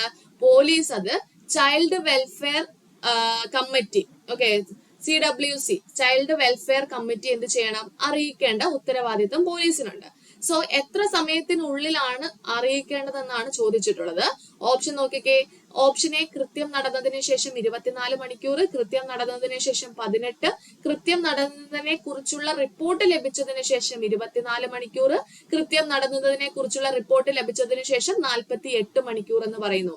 ഇവിടെ കറക്റ്റ് ആയിട്ട് നമുക്ക് ലോജിക്കലി നമുക്ക് റിജക്ട് ചെയ്യാൻ പറ്റുന്ന ഓപ്ഷൻസ് ഏതൊക്കെയാണ്? കൃത്യം നടന്നതിന് ശേഷം 24 മണിക്കൂറും 18 മണിക്കൂറും നമുക്ക് റിജക്ട് ചെയ്യാം. കാരണം അവിടെ കൃത്യം നടന്നത് ചിലപ്പോൾ പോലീസ് അറിയണമെന്നില്ല. കൃത്യം നടന്ന സമയം വെച്ച് നമുക്ക് പോലീസ് അറിയണമെന്നില്ല. അത് റിപ്പോർട്ട് ചെയ്തതിന് ശേഷമായിരിക്കും പോലീസ് അത് അറിയുന്നത്, അല്ലെങ്കിൽ റിപ്പോർട്ട് ചെയ്യാൻ വരുന്ന സമയത്തായിരിക്കും പോലീസ് അത് അറിയുന്നത്. സോ ആ സമയം വെച്ചിട്ടാണ് എന്ത് ചെയ്യുന്നത്? അവിടെ ഇത്ര സമയത്തിനുള്ളിൽ, റിപ്പോർട്ട് ചെയ്തതിന് ശേഷം ഇത്ര സമയത്തിനുള്ളിൽ അത് അപ്പോ എന്താണ് CWC അറിയിക്കണമെന്ന് പറയുന്നത്. അപ്പൊ അവിടെ നമുക്ക് ഇതിൽ നിന്ന് CO DO ആണെന്ന് അനുമാനിക്കാം. ഇനി നമുക്ക് അതിലേക്ക് പോകാം. 24 മണിക്കൂറാണോ 48 മണിക്കൂറാണോ? കേസ് റിപ്പോർട്ട് ചെയ്ത് കഴിഞ്ഞ് വിത്തിൻ 24 അവർ ആണ് അവിടെ ടൈം പറയുന്നത്. ഓക്കെ, 24 മണിക്കൂറിനകമാണ് എന്ത് ചെയ്യേണ്ടത്? പോലീസ് CWCയെ അറിയിക്കേണ്ടത്. അപ്പോ ദാ ഈ ഒരു പോക്സോ ആക്ടുമായി ബന്ധപ്പെട്ട് കൂടുതലും ക്വസ്റ്റ്യൻസ് വരുന്ന കുറച്ച് സ്റ്റേറ്റ്മെന്റ്സ് ആണ് ഇവിടെ പറയുന്നത്. ഇത് ശ്രദ്ധിച്ചു കേട്ട് വെച്ചോളാം. ഇത് കേട്ട് പഠിച്ചു കഴിഞ്ഞാൽ നിങ്ങൾക്ക് ബാക്കി വന്നിട്ടുള്ള ക്വസ്റ്റ്യൻസ് എല്ലാം നിങ്ങൾക്ക് ആൻസർ ചെയ്യാനായിട്ട് സാധിക്കും. ഓക്കെ, ഇതാ ശ്രദ്ധിച്ചു കേട്ടോളാം. ഈ പോക്സോ നിയമത്തിന്റെ പ്രധാന ലക്ഷ്യം എന്തൊക്കെയാണ്? പോക്സോ നിയമം കൊണ്ടുവന്നതിന്റെ പ്രധാന ലക്ഷ്യം, പോക്സോ നിയമം ഏത് വർഷം വന്നത്? 2012 അല്ലെ? അപ്പൊ ഈ 2012 പോക്സോ നിയമം വന്നതിന്റെ പ്രധാന ലക്ഷ്യം എന്ന് പറയുന്നത് ലൈംഗിക ആക്രമണം, ലൈംഗിക പീഡനം, അശ്ലീലത തുടങ്ങിയ കുറ്റകൃത്യങ്ങളിൽ നിന്നും കുട്ടികളെ സംരക്ഷിക്കുന്നതിന് വേണ്ടിയിട്ടാണ് പോക്സോ നിയമം വരുന്നത്. ഇവിടെ 18 വയസ്സിന് താഴെ പ്രായമുള്ള ഏതൊരാളെയും കുട്ടിയായിട്ടാണ് കണക്കാക്കുന്നത്. നിങ്ങൾ കരുതരുത് പോക്സോ നിയമം പെൺകുട്ടികൾക്ക് വേണ്ടിയിട്ട് മാത്രമുള്ളതാണെന്ന് കരുതരുത്. 18 വയസ്സിന് താഴെയുള്ള ആൺ പെൺ വ്യത്യാസമില്ലാതെ ഏതൊരു കുട്ടിയെയുമാണ് ഈ ഒരു നിയമം സംരക്ഷിക്കുന്നത്. ഓക്കെ, അപ്പൊ അതില് കുട്ടി എന്നത് ആരാകാം? ആൺകുട്ടിയും ആകാം, പെൺകുട്ടിയും ആകാം. അടുത്ത കാര്യം എന്താണ്? കുട്ടിയുടെ മൊഴി രേഖപ്പെടുത്തുന്ന സമയത്ത് പോലീസ് ഓഫീസർ യൂണിഫോം ധരിക്കാൻ പാടില്ല. അത് കുട്ടിയുടെ ആ ഒരു മാനസിക ഇതിനെ കുറച്ചും കൂടെ ഭീതിപ്പെടുത്തും എന്നുള്ളത് കൊണ്ട് എന്ത് ചെയ്യുന്നു? ഈ നിയമം പറയുന്നുണ്ട്. ഇപ്പം ഒരു പോക്സോ നിയമത്തിന് ഇരയായപ്പെട്ട അല്ലെങ്കിൽ പോക്സോ കേസിൽ ഇരയാക്കപ്പെട്ട ഒരു കുട്ടിയുടെ മൊഴി എടുക്കുന്ന സമയത്ത് എന്ത് ചെയ്യാൻ പാടില്ല? പോലീസ് ഓഫീസർ ഔദ്യോഗിക വേഷം, യൂണിഫോം ധരിക്കാൻ പാടില്ല. അതും ഒരു സ്ത്രീ ആയിരിക്കണം എന്ത് ചെയ്യേണ്ടത്? ആ ഒരു മൊഴി രേഖപ്പെടുത്തേണ്ടത് എന്നുള്ള കാര്യമെല്ലാം പറയുന്നുണ്ട്. ഇനി കുറ്റകൃത്യം നടക്കാൻ സാധ്യതയുണ്ടെന്ന ആശങ്കയുണ്ടെങ്കിലോ അത്തരം കുറ്റകൃത്യം നടന്നു എന്ന് അറിവുണ്ടെങ്കിലോ അയാൾ അത്തരം വിവരം ആരെയാണ് അറിയിക്കേണ്ടത്?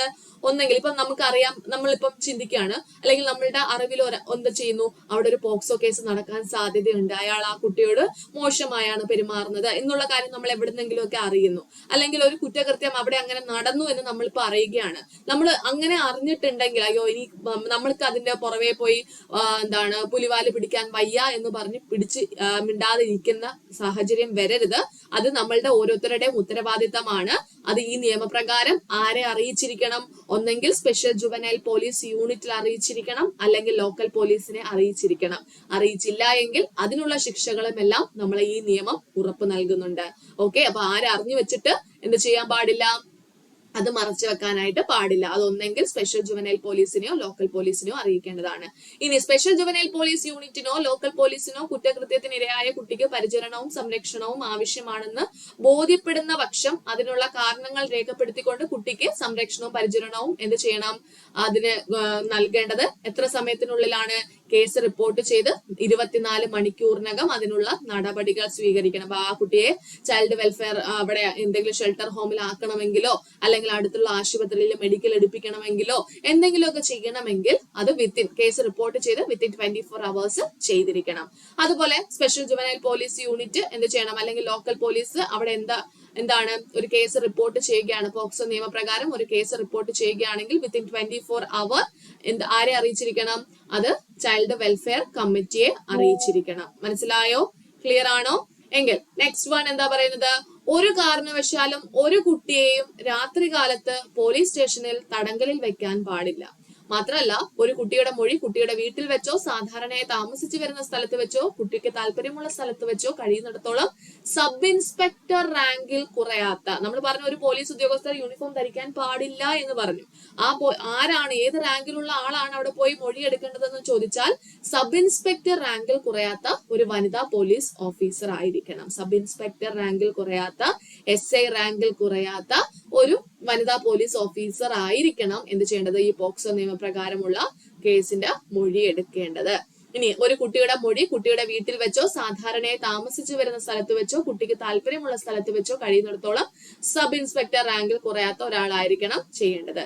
എങ്കിൽ നിങ്ങൾക്ക് ഈ വന്നിട്ടുള്ള ക്വസ്റ്റ്യൻസിനെല്ലാം ആൻസർ ചെയ്യാൻ പറ്റും. പോക്സോ നിയമവുമായി ബന്ധപ്പെട്ട് വന്നിട്ടുള്ള ചോദ്യങ്ങളാണ്. ഓക്കെ, ഒരു ചോദ്യം ശ്രദ്ധിച്ചു കേട്ടോളൂ. താഴെ പറയുന്നവയിൽ ലൈംഗിക അതിക്രമങ്ങളിൽ നിന്നും കുട്ടികളെ സംരക്ഷിക്കുന്നതിനുള്ള നിയമം ഏതാണ്? ലൈംഗിക അതിക്രമം എന്ന് കണ്ടു കഴിഞ്ഞാൽ POCSO, protection of children from sexual offences act എന്നാണ് പോക്സോ ആക്ടിന്റെ ഫുൾ ഫോം. ഓക്കെ, അപ്പോൾ ലൈംഗിക അതിക്രമം എന്ന് കണ്ടു കഴിഞ്ഞാൽ കുട്ടികളെ സംരക്ഷിക്കുന്നതിന് വേണ്ടിയുള്ള നിയമം ഏതാണ്? അത് പോക്സോ നിയമമാണ്. അല്ലാതെ ജുവനൈൽ ജസ്റ്റിസ് ആക്ട് ഒന്നുമല്ല. അത് ജുവനൈൽ ജസ്റ്റിസ് ആക്ട് എന്ന് പറയുമ്പോൾ എന്താണ്, കുട്ടികളെ കുറ്റകൃത്യം ചെയ്താലുള്ള ശിക്ഷാ നടപടികളെയൊക്കെ പറ്റിയിട്ടാണ് ജുവനൈൽ ജസ്റ്റിസ് ആക്ട് പറയുന്നത്. കുറെ പേർക്ക് പോക്സോ ആക്ടും ജുവനൈൽ ജസ്റ്റിസ് ആക്ട് മാറിപ്പോകാറുണ്ട്. സോ അത് മാറിപ്പോകാതെ പഠിച്ചു വെച്ചിരിക്കുക. സെക്ഷൽ ആയിട്ടുള്ള കാര്യം പറയുന്നുണ്ടെങ്കിൽ അത് പോക്സോ ആക്ട് തന്നെയാണ്. ഓക്കെ, നെക്സ്റ്റ് വൺ എന്താണ്? ലൈംഗിക അതിക്രമങ്ങളിൽ നിന്നും കുട്ടികൾക്ക് സംരക്ഷണം നൽകുന്ന നിയമം അനുസരിച്ച് താഴെ പറയുന്ന 2 പ്രസ്താവനകൾ ശ്രദ്ധിച്ച ശേഷം തിരഞ്ഞെടുക്കാനാണ് പറയുന്നത്. ഓക്കെ, ശരിയായതാണ് നമുക്ക് വേണ്ടത്. പോക്സോ നിയമത്തിന്റെ 2 സ്റ്റേറ്റ്മെന്റ് പറയുന്നു. ഒന്ന്, ഈ നിയമത്തിൽ പറഞ്ഞിരിക്കുന്ന വിവിധ കുറ്റകൃത്യങ്ങളിൽ അതിന്റെ ഗൗരവം അനുസരിച്ച് പരമാവധി വധശിക്ഷ വരെ ലഭിക്കാവുന്നതാണ്. 2, നിയമവുമായി ബന്ധപ്പെട്ട കുട്ടികളിൽ നിന്നും മൊഴികൾ രേഖപ്പെടുത്തുമ്പോൾ പോലീസ് ഉദ്യോഗസ്ഥൻ യൂണിഫോമിൽ ആയിരിക്കരുത്. അപ്പൊ ഇതെന്തായാലും നമുക്ക് ശരിയാണെന്ന് മനസ്സിലായി. പിന്നെ ഇതിന്റെ ഒരു കാര്യം ഞാൻ പറഞ്ഞു തരാം. പോക്സോ നിയമപ്രകാരം ആദ്യം എന്തില്ലായിരുന്നു? വധശിക്ഷയൊന്നും പോക്സോയ്ക്ക് പ്രതിയായിട്ടുള്ള ആൾക്കാർക്ക് വധശിക്ഷയൊന്നും ലഭിക്കത്തില്ലായിരുന്നു. തടവ് ശിക്ഷ ഒക്കെ നല്ല രീതിയിൽ ലഭിക്കുമായിരുന്നു. എന്നാൽ വളരെ ഗൗരവമേറിയ പോക്സോ നിയമമൊക്കെ ആണെങ്കിൽ, അതായത് പോക്സോ കേസ് ആണെങ്കിൽ അവിടെ ഇപ്പം ഭേദഗതി ഈ 2012 നിയമത്തിൽ ഭേദഗതി വരുത്തിയിട്ടാണ് അതിൽ എന്ത് ആഡ് ചെയ്തത്? വധശിക്ഷ ആഡ് ചെയ്തത്. അപ്പൊ പോക്സോ നിയമത്തിൽ എന്ത് ചെയ്യുന്നുണ്ട്? വധശിക്ഷ, മാക്സിമം വധശിക്ഷ വരെ ലഭിക്കാവുന്ന കുറ്റകൃത്യങ്ങളും ഉണ്ട്. അപ്പൊ 2 പ്രസ്താവനകളും ശരിയാണോ? അതെ, പ്രസ്താവനകൾ 2ഉം ശരിയാണ്. സോ നമ്മുടെ ആൻസർ എന്ന് പറയുന്നത് എന്താണ്? ഓപ്ഷൻ ബി ആണ് ആൻസർ ആയിട്ട് വരുന്നത്. എങ്കിൽ അടുത്ത ചോദ്യത്തിലേക്ക് പോകാം. ലൈംഗിക അതിക്രമങ്ങളിൽ നിന്നും കുട്ടികൾക്കുള്ള സംരക്ഷണം ലഭിക്കുന്നതിനുള്ള നിയമം അനുസരിച്ച് താഴെ പറയുന്ന 2 പ്രസ്താവനകൾ ശ്രദ്ധിച്ച ശേഷം ശരിയായത് എന്നാണ് നമ്മളോട് പറയുന്നത്. ശരിയായത് കണ്ടെത്തുക. 1, ഈ നിയമം അനുസരിച്ച് കുട്ടികൾ എന്നുള്ളതിന് ആൺ പെൺ വ്യത്യാസമില്ല. അത് ശരിയാണോ? ശരിയാണ്. 2, പ്രായം സംബന്ധിച്ച നിയമത്തിൽ പറഞ്ഞിരിക്കുന്ന നിർവചന പ്രകാരം അത് 16 വയസ്സിൽ താഴെ ആയിരിക്കണം. അത് തെറ്റല്ലേ? നമ്മൾ എന്താ പഠിച്ചത്? 18 വയസ്സിന് താഴെ ആയിരിക്കണം എന്നാണ്. അതായത് പ്രസ്താവന 1 മാത്രമാണ് ശരിയായിട്ടുള്ളത്. സോ ആൻസർ ഓപ്ഷൻ ബി ആണെന്ന് ഓർത്തു വെച്ചിരിക്കുക. മനസ്സിലായോ? എങ്കിൽ അടുത്ത ചോദ്യത്തിലേക്ക് പോകുന്നു. ഗാർഹിക പീഡന സംരക്ഷണ നിയമപ്രകാരം കേസുകളിൽ വിചാരണ നടത്താനുള്ള അധികാരം ആർക്കാണ്? കേസുകളിൽ വിചാരണ നടത്താൻ, കേസുകൾ ഫയൽ ചെയ്യുന്ന കാര്യമല്ല പറയുന്നത്, കേസിലെ വിചാരണ നടത്താനുള്ള കാര്യമാണ് പറയുന്നത്. ആർക്കാണ് അധികാരമുള്ളത്? അത് സംരക്ഷണ ഉദ്യോഗസ്ഥനാണോ, സേവനദാതാക്കൾക്കാണോ, കളക്ടർക്കാണോ, മജിസ്ട്രേറ്റിനാണോ? അതായത് വിചാരണ എന്ന് കേൾക്കുമ്പോൾ തന്നെ നമ്മൾ സാധാരണ രീതിയിൽ നമുക്ക് എന്ത് ചെയ്യാം? ഓപ്ഷൻ ഡിയിലേക്ക് എത്താനായിട്ട് സാധിക്കും. അപ്പൊ ഓർത്ത് വെച്ചിരിക്കുക. പരാതി കോടതിയിൽ ലഭിച്ച 3 ദിവസത്തിനുള്ളിൽ വാദം കേൾക്കണം. ഏത് പരാതിയാണ്? ഗാർഹിക പീഡനവുമായി ബന്ധപ്പെട്ടൊരു പരാതി ലഭിക്കുകയാണെങ്കിൽ 3 ദിവസത്തിനുള്ളിലാണ് വാദം കേൾക്കേണ്ടത്. മാത്രമല്ല ഇത്തരം കേസുകളിൽ വിചാരണ നടത്താനുള്ള അധികാരം ആർക്ക് മാത്രമാണ്? മജിസ്ട്രേറ്റിന് മാത്രമാണ്. പരാതി കോടതിയിൽ ലഭിച്ചതിന്മേൽ വാദം കേൾക്കുന്നതിനുള്ള തീയതി തീരുമാനിക്കേണ്ടതും ആരുടെ ഉത്തരവാദിത്തമാണ്? മജിസ്ട്രേറ്റിന്റെ ഉത്തരവാദിത്തമാണ്. അപ്പൊ നമ്മൾ പറഞ്ഞു ഈ ഒരു കേസ്, ഗാർഹിക പീഡനം സംബന്ധിച്ച കേസുകള് റിപ്പോർട്ട് ചെയ്യാൻ അധികാരമുള്ളത് ആർക്കൊക്കെയായിരുന്നു? സംരക്ഷണ ഓഫീസർ, സേവനദാതാക്കൾ, പോലീസ്, മജിസ്ട്രേറ്റ് എന്ന് പറഞ്ഞു. അതുപോലെ തന്നെ ഗാർഹിക പീഡന നിയമത്തിൽ പീഡനങ്ങളെ എത്രയായിട്ടാണ് തരംതിരിക്കുന്നത്? 4 ആയിട്ടാണ് തരംതിരിക്കുന്നത്. ഏതൊക്കെയാണ്? ശാരീരികമായ പീഡനം അഥവാ ഫിസിക്കൽ അബ്യൂസ്, ലൈംഗികമായ പീഡനം അഥവാ സെക്ഷൽ അബ്യൂസ്, സാമ്പത്തികമായ പീഡനം അഥവാ എക്കണോമിക്കൽ അബ്യൂസ്, വാക്കാലോ വൈകാരികമോ ആയ പീഡനം അഥവാ വെർബൽ ഓർ ഇമോഷണൽ അബ്യൂസ്. ആ ഒരു കാര്യം മനസ്സിലാക്കി വെച്ചിരിക്കുക. അതുപോലെ ഈ നിയമപ്രകാരം, അതായത് നമ്മുടെ ഗാർഹിക പീഡന അതിക്രമങ്ങളിൽ നിന്ന് തടയുന്ന ആ ഒരു നിയമപ്രകാരം സഹായം നൽകുന്നതിന് സംസ്ഥാന ഗവൺമെന്റ് നിയമിക്കുന്ന ഉദ്യോഗസ്ഥരെയാണ് സംരക്ഷണ ഓഫീസർമാരെന്ന് പറയുന്നത്. ഇനി പ്രൊട്ടക്ഷൻ ഓഫീസർമാരുടെ ചുമതലകൾ നിങ്ങളൊന്ന് വായിച്ചു വെച്ചിരിക്കുക, വളരെ ഇമ്പോർട്ടന്റ് ആണ്. അതിൽ നിന്നും ക്വസ്റ്റ്യൻ വന്നിട്ടുണ്ട്. എന്തൊക്കെയാണ് പ്രൊട്ടക്ഷൻ ഓഫീസറുടെ ചുമതല? അതായത് മജിസ്ട്രേറ്റിനെ സഹായിക്കുക. ഈ നിയമവുമായി ബന്ധപ്പെട്ട കാര്യങ്ങൾ മജിസ്ട്രേറ്റിനെ സഹായിക്കുക. പരാതിക്കാരിൽ നിന്നും ലഭിച്ച പരാതി അനുസരിച്ച് DIR ഡൊമസ്റ്റിക് ഇൻസിഡന്റ് റിപ്പോർട്ട് തയ്യാറാക്കുക. ഓക്കെ, തയ്യാറാക്കുകയും വേണം. അത് ബന്ധപ്പെട്ട മജിസ്ട്രേറ്റിനും നൽകണം. അതിന്റെ ആ റിപ്പോർട്ടിന്റെ കോപ്പീസ്, പകർപ്പുകൾ പോലീസ് ഉദ്യോഗസ്ഥനും സർവീസ് പ്രൊവൈഡറിനും നൽകേണ്ടതാണ്. ആരുടെ ഉത്തരവാദിത്തം? പ്രൊട്ടക്ഷൻ ഓഫീസറുടെ ഉത്തരവാദിത്തം. അതുപോലെ പ്രൊട്ടക്ഷൻ ഉത്തരവ് ലഭിക്കുകയാണെങ്കിൽ, ഇപ്പൊ ഒരു സ്ത്രീക്ക് പ്രൊട്ടക്ഷൻ ഉത്തരവ് മജിസ്ട്രേറ്റ് കൊടുക്കുകയാണെങ്കിൽ പരാതിക്കാരിയുടെ ആവശ്യപ്രകാരം അത് നിർദ്ദിഷ്ട ഫോറത്തിൽ അപേക്ഷ തയ്യാറാക്കി മജിസ്ട്രേറ്റിന് നൽകുക. പ്രൊട്ടക്ഷൻ ഉത്തരവ് ലഭിക്കുന്നതിന്, ഇപ്പൊ ഒരാൾക്ക്, ഒരു സ്ത്രീക്ക് പ്രൊട്ടക്ഷൻ ഓർഡർ വേണം, തന്റെ ജീവന് ഭീഷണിയുണ്ട്, തന്നെ പ്രൊട്ടക്ഷൻ ചെയ്യണം എന്ന് പറഞ്ഞ്, പ്രൊട്ടക്ട് ചെയ്യണം എന്ന് പറഞ്ഞ് ഒരു ഇത് വരികയാണെങ്കിൽ പ്രൊട്ടക്ഷൻ ഓഫീസർ അതിനുള്ള ഫോം ഉണ്ട്, അത് ഫില്ല് ചെയ്ത് മജിസ്ട്രേറ്റിനെ സഹായിക്കും.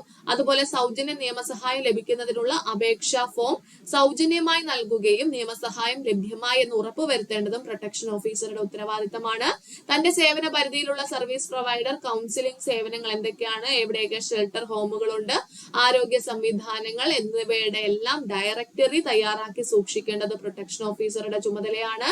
പരാതിക്കാരി ആവശ്യപ്പെടുന്നുവെങ്കിൽ അവർക്ക് സുരക്ഷിത ഷെൽട്ടർ ഹോം ലഭ്യമാക്കുകയും ഈ വിവരം ഷെൽട്ടർ ഹോം സ്ഥിതി ചെയ്യുന്ന സ്ഥലത്തെ ബന്ധപ്പെട്ട മജിസ്ട്രേറ്റ്, പോലീസ് സ്റ്റേഷൻ എന്നിവിടങ്ങളിൽ റിപ്പോർട്ട് ചെയ്യേണ്ടതുമാണ്. ഗാർഹിക അതിക്രമത്തിന് ഇരയായവർക്ക് ശാരീരിക ക്ഷതം ഏറ്റിട്ടുണ്ടെങ്കിൽ അവരെ വൈദ്യ പരിശോധനയ്ക്ക് കൊണ്ടുപോവുകയും വേണം. വൈദ്യ പരിശോധനയുടെ റിപ്പോർട്ട് ഏത് സ്ഥലത്തെ പോലീസ് സ്റ്റേഷനിലാണോ അവിടുത്തെ റിപ്പോർട്ട് ചെയ്തിട്ടുള്ളത്, കേസ് റിപ്പോർട്ട് ചെയ്തിട്ടുള്ളത്, അവിടുത്തെ പോലീസിനും അതുപോലെ തന്നെ മജിസ്ട്രേറ്റിനും നൽകുകയും വേണം. മാത്രമല്ല സാമ്പത്തിക സഹായം ലഭ്യമായി എന്ന് ഉറപ്പുവരുത്തേണ്ടതും ആരുടെ ഉത്തരവാദിത്തമാണ്? പബ്ലിക് പ്രൊട്ടക്ഷൻ ഓഫീസറുടെ ഉത്തരവാദിത്തമാണ്. ഇത്തരത്തിലുള്ള എന്തെങ്കിലും ചുമതലകൾ നിശ്ചയിച്ചിട്ടുണ്ടെങ്കിൽ അതും ചെയ്യണം. അക്രമത്തിനിരയായ വ്യക്തികൾക്ക് ലീഗൽ സർവീസസ് അതോറിറ്റി നിയമപ്രകാരം നിയമ സഹായം നൽകുകയും വേണം. അങ്ങനെയാണെങ്കിൽ നമ്മൾ ഇത് പറഞ്ഞത് വെച്ച് നമുക്ക് എന്ത് ചെയ്യാം? നമുക്ക് ആ ക്വസ്റ്റ്യൻസ് ഒന്ന് നോക്കാം. ക്വസ്റ്റ്യൻ ഇതാണ്: താഴെ കൊടുത്തിരിക്കുന്നവയിൽ 2005 ഗാർഹിക പീഡന നിയമപ്രകാരം പ്രൊട്ടക്ഷൻ ഓഫീസറുടെ ചുമതല അല്ലാത്തത് ഏതെന്നാണ് ചോദിച്ചിട്ടുള്ളത്. ഓപ്ഷൻ എ പറയുന്നു ബന്ധപ്പെട്ട മന്ത്രാലയങ്ങളുടെയും NGOകളുടെയും സേവനങ്ങൾ ഏകോപിപ്പിക്കുക, സങ്കടപ്പെട്ട വ്യക്തികൾക്ക് ലീഗൽ സർവീസ് അതോറിറ്റി നിയമപ്രകാരം സഹായം നൽകുക, അത് ശരിയാണ്. മജിസ്ട്രേറ്റിന് അദ്ദേഹത്തിന്റെ ചുമതലകൾ നിർവഹിക്കാൻ സഹായിക്കുക, ശരിയാണ്. ഗാർഹിക സംഭവത്തെ കുറിച്ച് റിപ്പോർട്ട് തയ്യാറാക്കുക, ശരിയാണ്. സോ ഇതിനകത്ത് ഉൾപ്പെടാത്തത് ഏതാണ്? മന്ത്രാലയങ്ങളെ, മിനിസ്ട്രീസിന്റെയും നോൺ ഗവൺമെന്റൽ ഓർഗനൈസേഷന്റെ ഒക്കെ സേവനങ്ങൾ ഏകോപിപ്പിക്കേണ്ടത് ആരുടെ ഉത്തരവാദിത്തമാണോ? പ്രൊട്ടക്ഷൻ ഓഫീസറുടെ ഉത്തരവാദിത്തമാണോ? അല്ല. സോ അത് തെറ്റായിട്ടുള്ള സ്റ്റേറ്റ്മെന്റ് ആണ്. ഇനി ഗാർഹിക പീഡനങ്ങളിൽ നിന്നും സ്ത്രീകൾക്കുള്ള സംരക്ഷണം നൽകുന്ന 2005 നിയമം അനുസരിച്ച് ഗാർഹിക പീഡനം എന്ന നിർവചനത്തിന്റെ പരിധിയിൽ വരാവുന്നത് എന്താണ്? നമ്മൾ പറഞ്ഞു 4 തരത്തിലുള്ള ഗാർഹിക പീഡനങ്ങളെയാണ് അതിനകത്ത് പറയുന്നത്. അതിൽ വരുന്നതാണ് ശാരീരികമായ പീഡനം, ലൈംഗികമായ പീഡനം, വാക്കുകൾ കൊണ്ടും മാനസികവുമായ പീഡനം. അപ്പൊ മേൽപ്പറഞ്ഞവയെല്ലാം എന്താണ്? ഈ ഗാർഹിക പീഡനം എന്ന നിർവചനത്തിൽ വരുന്ന കാര്യങ്ങളാണ്. മാത്രമല്ല സ്ത്രീകൾക്കെതിരെയുള്ള ഗാർഹിക പീഡനത്തിൽ നിന്നും സംരക്ഷണം ലഭിക്കുന്നതിന് വേണ്ടിയുള്ള നിയമത്തിൽ പ്രൊട്ടക്ഷൻ ഓഫീസറെ നിയമിക്കുന്നത് ആരെന്ന് ചോദിച്ചാൽ അതാരാണ്? നമ്മൾ പറഞ്ഞു അത് സംസ്ഥാന സർക്കാരാണ് ഇത് ചെയ്യുന്നത്, അവരെ നിയമിക്കുന്നത്. പ്രൊട്ടക്ഷൻ ഓഫീസറെ നിയമിക്കേണ്ടത് സംസ്ഥാന സർക്കാരിന്റെ ഉത്തരവാദിത്തമാണ്. ഇനിതാ അടുത്തൊരു ചോദ്യം നോക്കിക്കേ. കേന്ദ്ര മനുഷ്യാവകാശ കമ്മീഷൻ ചെയർമാന്റെ കാലാവധി എന്താണ്? ഇത് അപ്ഡേഷൻ വരുന്നതിന് മുമ്പ് വന്നിട്ടുള്ള ഒരു ക്വസ്റ്റ്യൻ ആണ്. 2019 ഭേദഗതി പ്രകാരം ഇതില് മാറ്റങ്ങൾ വന്നിട്ടുണ്ടായിരുന്നു. അപ്പൊ അത് ഞാൻ വായിക്കേണ്ട കാര്യമില്ലല്ലോ. അന്നത്തെ ആൻസർ എന്ന് പറയുന്നത് ഓപ്ഷൻ ബി ആയിരുന്നു. അതായത് 5 വർഷം അല്ലെങ്കിൽ 70 വയസ്സായിരുന്നു മുമ്പുണ്ടായിരുന്നത്. എന്നാൽ 2019 ഭേദഗതി പ്രകാരം കേന്ദ്ര മനുഷ്യാവകാശ കമ്മീഷൻ അഥവാ ദേശീയ മനുഷ്യാവകാശ കമ്മീഷൻ ഇത് 3 വർഷം എന്നാക്കി ചുരുക്കിയിട്ടുണ്ട്. അതായത് കേന്ദ്രമായിക്കോട്ടെ സംസ്ഥാനമായിക്കോട്ടെ മനുഷ്യാവകാശ കമ്മീഷൻ ചോദിച്ചാൽ 3 വർഷം അല്ലെങ്കിൽ 70 വയസ്സ് എന്നാണ് നമ്മൾ ആൻസർ പറയേണ്ടത്. ഇനി വിവരാവകാശ കമ്മീഷൻ ചോദിക്കുകയാണെങ്കിൽ അവിടെ മാറിപ്പോയത് 3 വർഷം അല്ലെങ്കിൽ 65 വയസ്സാണ്. കേന്ദ്രമായിക്കോട്ടെ സംസ്ഥാനമായിക്കോട്ടെ അവരുടെ കാലാവധി എന്ന് പറയുന്നത് 3 വർഷം അല്ലെങ്കിൽ 65 വയസ്സ്. മുമ്പ് 5 വർഷമായിരുന്നു. ഇനി ഉപഭോക്തൃ തർക്കപരിഹാര കമ്മീഷൻ ആണെങ്കിൽ അവിടുത്തെ ചെയർമാന്റെ കാലാവധി 5 വർഷം 70 വയസ്സും അംഗങ്ങളുടെ കാലാവധി എന്ന് പറയുന്നത് 5 വർഷം 67 വയസ്സുമാണ്. അത് മാറിപ്പോകാതെ പഠിച്ചു വെച്ചിരിക്കുക. നെക്സ്റ്റ് ക്വസ്റ്റ്യൻ ഇതാണ്. കേരള സംസ്ഥാന മനുഷ്യാവകാശ കമ്മീഷനിലേക്കുള്ള ചെയർപേഴ്സണെയും അംഗങ്ങളെ സംബന്ധിച്ച് താഴെ പറയുന്ന 2 പ്രസ്താവനകൾ ശ്രദ്ധിച്ച ശേഷം ശരിയായത് തിരഞ്ഞെടുക്കുക. ഓക്കെ, എങ്ങനെയൊക്കെയാണ് സ്റ്റേറ്റ്മെന്റ് പറയുന്നത് നോക്കിക്കേ. ഒന്നാമത്തത്, സംസ്ഥാന മനുഷ്യാവകാശ കമ്മീഷനിലേക്ക് ചെയർപേഴ്സണെയും അംഗങ്ങളെയും നിയമിക്കുന്നതിനുള്ള ശുപാർശ ചെയ്യുന്ന സമിതിയിൽ നിയമസഭയിലെ പ്രതിപക്ഷ നേതാവ് ഉൾപ്പെടുന്നു. 2, ചെയർപേഴ്സണായി നിയമിതനായ ജസ്റ്റിസ് ആന്റണി ഡൊമിനിക് കേരള ഹൈക്കോടതിയിലെ മുൻ ചീഫ് ജസ്റ്റിസ് ആയിരുന്നു. അപ്പൊ ഇപ്പം നിലവില് ആന്റണി ഡൊമിനിക് ഇല്ല. സോ അത് നമുക്ക് ഇപ്പം ഇൻവാലിഡ് ആണ്. എങ്കിലും നമുക്ക് സംസ്ഥാന മനുഷ്യാവകാശ കമ്മീഷനെ കുറിച്ചുള്ള കുറച്ച് ക്വസ്റ്റ്യൻസ് നോക്കാം, കുറച്ച് ഇമ്പോർട്ടന്റ് പോയിന്റ്സ് നോക്കാം. അപ്പൊ നമ്മുടെ കേരളത്തിലെ മനുഷ്യാവകാശ കമ്മീഷനെ പറ്റി പറയുകയാണെങ്കിൽ അവിടെ ആകെ അംഗങ്ങൾ എന്ന് പറയുന്നത് ഒരു ചെയർപേഴ്സൺ ഉണ്ടാകും, 2 അംഗങ്ങൾ ഉണ്ടാകും. അങ്ങനെ ടോട്ടൽ 3 പേര് അടങ്ങുന്നതാണ് എന്ത് സംസ്ഥാന മനുഷ്യാവകാശ കമ്മീഷൻ. ചെയർപേഴ്സന്റെ യോഗ്യത എന്ന് പറയുന്നത് ഹൈക്കോടതി ചീഫ് ജസ്റ്റിസ് ആയിട്ടോ ജഡ്ജിയോ ആയിരുന്ന ഒരു വ്യക്തി ആയിരിക്കണം. നിലവിലുള്ളതല്ല, ആ ഒരു പൊസിഷനിൽ ഇരുന്ന വ്യക്തികളായിരിക്കണം. ഹൈക്കോടതി ജഡ്ജി ആയിരുന്നതോ അല്ലെങ്കിൽ കുറഞ്ഞത് 7 വർഷം ആ സംസ്ഥാനത്തെ ജില്ലാ ജഡ്ജി എന്ന നിലയിൽ പരിചയമുള്ള ഒരു വ്യക്തി ആയിരിക്കണം അംഗങ്ങളിൽ ഒരാള്. മറ്റൊരംഗം മനുഷ്യാവകാശങ്ങളെ സംബന്ധിച്ച കാര്യങ്ങളിൽ അറിവോ പ്രായോഗിക പരിചയമോ ഉള്ള വ്യക്തി ആയിരിക്കണമെന്നാണ് നിയമത്തിൽ പരാമർശിക്കുന്നത്. ഇനി ചീഫ് എക്സിക്യൂട്ടീവ് ഓഫീസർ ആയിട്ട് ഒരു സെക്രട്ടറി ഉണ്ടായിരിക്കും. അതായത് CEO, പ്രധാന കാര്യനിർവഹണ ഉദ്യോഗസ്ഥനായിട്ടുള്ളത് ആരാണ്? അത് സെക്രട്ടറിയാണ്. സംസ്ഥാനത്തിന്റെ കേസിൽ പറയുകയാണെങ്കിൽ സെക്രട്ടറി എന്ന് പറയും. കേന്ദ്ര മനുഷ്യാവകാശ കമ്മീഷൻ അഥവാ ദേശീയ തലത്തിലുള്ള മനുഷ്യാവകാശ കമ്മീഷൻ ആണെങ്കിൽ അവിടുത്തെ ചീഫ് എക്സിക്യൂട്ടീവ് ഓഫീസറെ നമ്മൾ എങ്ങനെയാ സെക്രട്ടറി എന്നാണോ വിളിക്കുന്നത്? അല്ല, സെക്രട്ടറി ജനറൽ എന്നാണ് വിളിക്കുന്നത്. സംസ്ഥാന തലത്തിൽ വരുമ്പോൾ അവിടെ ജനറൽ വെട്ടിക്കളയും, സെക്രട്ടറി മാത്രമേ വരത്തുള്ളൂ. ഇനി ചെയർപേഴ്സണെയും അംഗങ്ങളെ നിയമിക്കുന്നത് ആരാണ്? സംസ്ഥാന തലത്തിൽ ഗവർണറാണ്. സംസ്ഥാന മനുഷ്യാവകാശ കമ്മീഷൻ ചെയർമാനും മറ്റംഗങ്ങളെ ശുപാർശ ചെയ്യുന്ന കമ്മിറ്റിയിൽ 4 അംഗങ്ങളാണുള്ളത്. 4 അംഗങ്ങൾ ആരൊക്കെയാണ്? ഒന്ന് മുഖ്യമന്ത്രിയാണ്. ഓപ്പോസിറ്റ് ആരുണ്ട്? സംസ്ഥാനത്തെ ആഭ്യന്തര വകുപ്പ് മന്ത്രിയും ഉണ്ട്. ഇനി അടുത്തത് ആരാണ്? ഇത് സംസ്ഥാനമായതുകൊണ്ട് തന്നെ ലോക്സഭയും രാജ്യസഭയും നമുക്ക് ഇവിടെ പറയേണ്ട ആവശ്യമുണ്ടോ? ഇല്ല. നമുക്ക് സംസ്ഥാനമായതുകൊണ്ട് തന്നെ നിയമസഭ മാത്രമേ ഉള്ളൂ. സോ നിയമസഭയിലെ സ്പീക്കറും വരുന്നുണ്ട്, നിയമസഭയിലെ പ്രതിപക്ഷ നേതാവും വരുന്നുണ്ട്. ഈ 4 പേര് ചേർന്നിട്ടാണ് ആ വ്യക്തിയെ തിരഞ്ഞെടുക്കുന്നത്. സോ അതിന്റെ ആൻസർ നിങ്ങൾക്ക് ചെയ്യാൻ പറ്റുമെന്ന് കരുതുന്നു. എങ്കിൽ നമുക്ക് അടുത്ത ചോദ്യത്തിലേക്ക് പോകാം. ദേശീയ മനുഷ്യാവകാശ കമ്മീഷനുമായി ബന്ധപ്പെട്ട് താഴെ പറയുന്നവയിൽ ശരിയായ ഉത്തരം തിരഞ്ഞെടുക്കുക. ഓപ്ഷൻ എ പറയുന്നു, കമ്മീഷൻ അംഗങ്ങളായി തിരഞ്ഞെടുക്കുന്നവർക്ക് കാലാവധി വ്യത്യാസമില്ലാതെ 60 വയസ്സ് വരെ പദവിയിൽ തുടരാവുന്നതാണ്. ബി പറയുന്നു, നിലവിൽ കമ്മീഷൻ അധ്യക്ഷൻ 2021 നിയമിതനായ ജസ്റ്റിസ് അരുൺ കുമാർ മിശ്രയാണ്. സി പറയുന്നു, മേൽപ്പറഞ്ഞവയിൽ എയും ബിയും ശരിയല്ല, എയും ബിയും ശരിയാണ്. ഡി പറയുന്നു. എന്താണ് ആൻസർ വരുന്നത്? നമുക്കറിയാം, കമ്മീഷൻ അംഗങ്ങളായി തിരഞ്ഞെടുക്കുന്നവർക്ക് കാലാവധി വ്യത്യാസം, അവിടെ കാലാവധി നോക്കാതെ മാക്സിമം അവർക്ക് റിട്ടയർമെന്റ് ഏജ് എന്ന് പറയുന്നത് എത്രയാണ്? മനുഷ്യാവകാശമാണെങ്കിൽ 70ഉം വിവരാവകാശമാണെങ്കിൽ 65 അല്ലേ പറഞ്ഞത്? സോ മനുഷ്യാവകാശം 70 സോ ഓപ്ഷൻ എ കറക്റ്റ് ആണ്. ഇനി രണ്ടാമത് അരുൺകുമാർ മിശ്രയാണ് അതിന്റെ ആ ഒരു അധ്യക്ഷനായിട്ട് വരുന്നത്. സോ മേൽപ്പറഞ്ഞ എയും ബിയും ശരിയാണ് എന്നുള്ള ഉത്തരത്തിലേക്ക് നമുക്ക് എത്താനായിട്ട് സാധിക്കും. അടുത്ത ചോദ്യം ഇതാണ്, സംസ്ഥാന വിവരാവകാശ കമ്മീഷനിൽ നിയമിക്കപ്പെടേണ്ട പരമാവധി അംഗങ്ങളുടെ എണ്ണം എത്രയാണ്? നമ്മൾ പഠിച്ചതാണ്, സംസ്ഥാന വിവരാവകാശ കമ്മീഷൻ ആയിക്കോട്ടെ കേന്ദ്ര വിവരാവകാശ കമ്മീഷൻ ആയിക്കോട്ടെ അവിടെ ഒരു ചീഫ് ഇൻഫർമേഷൻ കമ്മീഷണർ ഉണ്ടാകും. അതുപോലെ തന്നെ 10ൽ കൂടാത്ത ഇൻഫർമേഷൻ കമ്മീഷൻ, അതായത് മാക്സിമം 10 വരെ എത്താവുള്ളൂ. സോ ഇവിടെ നമുക്ക് ആൻസർ എന്ന് പറയുന്നത് എന്തായിരിക്കും? ഓപ്ഷൻ ബി ആയിരിക്കും. ഓക്കെ, മാക്സിമം 10 വരെ ഉള്ള കമ്മീഷണർമാരെ അതിനകത്ത് ഉൾപ്പെടുത്തുള്ളൂ. ഇനി അടുത്ത ചോദ്യം നോക്കിക്കേ. ജില്ലാ ഉപഭോക്തൃ തർക്കപരിഹാര കമ്മീഷനിൽ എത്ര രൂപ വരെ മൂല്യമുള്ള പരാതികൾ സമർപ്പിക്കാം? ഇതും അപ്ഡേഷൻ വരുന്നതിന് മുമ്പ് 2021 ഇതിനകത്ത് ഒരു ചേഞ്ച് വന്നിട്ടുണ്ടായിരുന്നു. അതായത് 2019 കൺസ്യൂമർ പ്രൊട്ടക്ഷൻ ആക്ട് വരുന്ന സമയത്ത് അവിടെ 1 കോടി എന്നതായിരുന്നു ഫസ്റ്റ് ലിമിറ്റ് വെച്ചിരുന്നത്. 1 കോടി വരെ ഉള്ളത് ജില്ലാ കമ്മീഷൻ നോക്കണം. 1 കോടിക്കും 10 കോടിക്കും ഇടയിലുള്ളത് സംസ്ഥാന കമ്മീഷൻ നോക്കണം. 10 കോടിക്ക് മുകളിലുള്ളത് ദേശീയ കമ്മീഷൻ നോക്കണം എന്നായിരുന്നു നിയമം നിലവിൽ വന്ന സമയത്ത്. എന്നാൽ അത് പിന്നീട് ഭയങ്കര ഭാരമായപ്പോഴത്തേക്കും അതിന്റെ ആ ഒരു ചേഞ്ച്, ആ ഒരു എമൗണ്ട് ചേഞ്ച് ചെയ്തിട്ടുണ്ടായിരുന്നു. അതായത് ജില്ലാ കമ്മീഷൻ എന്നുള്ളത്, ജില്ലാ കമ്മീഷന് മാക്സിമം 50 ലക്ഷം എന്നാക്കി ചുരുക്കി. 50 ലക്ഷം വരെ മൂല്യമുള്ള ഏതെങ്കിലും വസ്തുക്കളുമായി ബന്ധപ്പെട്ട പരാതിയാണെങ്കിൽ അത് ജില്ലാ കമ്മീഷനാണ് കൈകാര്യം ചെയ്യേണ്ടത്. 50 ലക്ഷത്തിനും 2 കോടിക്കും ഇടയിലുള്ള ഒരു പരാതിയാണെങ്കിൽ അത് സംസ്ഥാന കമ്മീഷൻ ഡീൽ ചെയ്യണം. 2 കോടിക്ക് മുകളിലാണെങ്കിലാണ് ദേശീയ കമ്മീഷൻ അത് ഡീൽ ചെയ്യേണ്ടത്. സോ അങ്ങനെ നിങ്ങൾ പഠിച്ചിട്ട് ആൻസർ ചെയ്യുക. ഓക്കെ അല്ലേ? ഓക്കെ, എങ്കിൽ അടുത്ത ചോദ്യം നോക്കിക്കേ.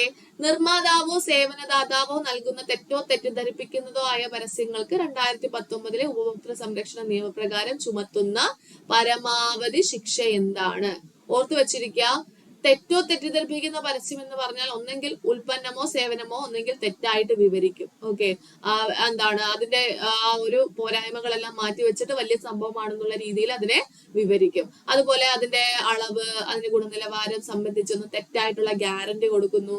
പ്രധാനപ്പെട്ട വിവരങ്ങളെല്ലാം മനഃപൂർവ്വം മറച്ചു വെക്കുന്നു. അതിനെയാണ് നമ്മൾ തെറ്റിദ്ധരിപ്പിക്കുന്ന പരസ്യം എന്ന് പറയുന്നത്. അപ്പൊ ഈ തെറ്റിദ്ധരിപ്പിക്കുന്ന പരസ്യം ചെയ്താൽ ആർക്കൊക്കെയാണ് പണി കിട്ടുന്നത് എന്ന് ചോദിച്ചാൽ അത് ഉണ്ടാക്കിയ നിർമ്മാതാക്കൾക്ക് കിട്ടും. അതുപോലെ പരസ്യ ഏജൻസികൾക്ക് കിട്ടാറുണ്ട്. സെലിബ്രിറ്റി, അത് അംഗീകരിച്ച് അഭിനയിക്കുന്ന സെലിബ്രിറ്റീസ് ഉണ്ടല്ലോ, സോ അവർക്ക് പണി കിട്ടാറുണ്ട്. അതുപോലെ തന്നെ അത് പബ്ലിഷ് ചെയ്ത പബ്ലിഷേഴ്സ്, പ്രസാധകർക്കും പണി കിട്ടാറുണ്ട്. സോ അങ്ങനെ കിട്ടുന്ന ആ ശിക്ഷ എന്താണെന്ന് നോക്കിക്കേ. തെറ്റോ തെറ്റിദ്ധരിപ്പിക്കുന്നതോ ആയിട്ടുള്ള പരസ്യത്തിനാണെങ്കിൽ 2 വർഷം തടവും 10 ലക്ഷം രൂപ വരെ പിഴയും കിട്ടും. അത് ആവർത്തിക്കുകയാണെങ്കിൽ 2 വർഷം എന്നുള്ളത് എന്താകും? 5 വർഷവും ആകും. 10 ലക്ഷം എന്നുള്ളത് 50 ലക്ഷവുമാകും. എന്നാൽ നമ്മൾ CCPA പഠിച്ചില്ലേ?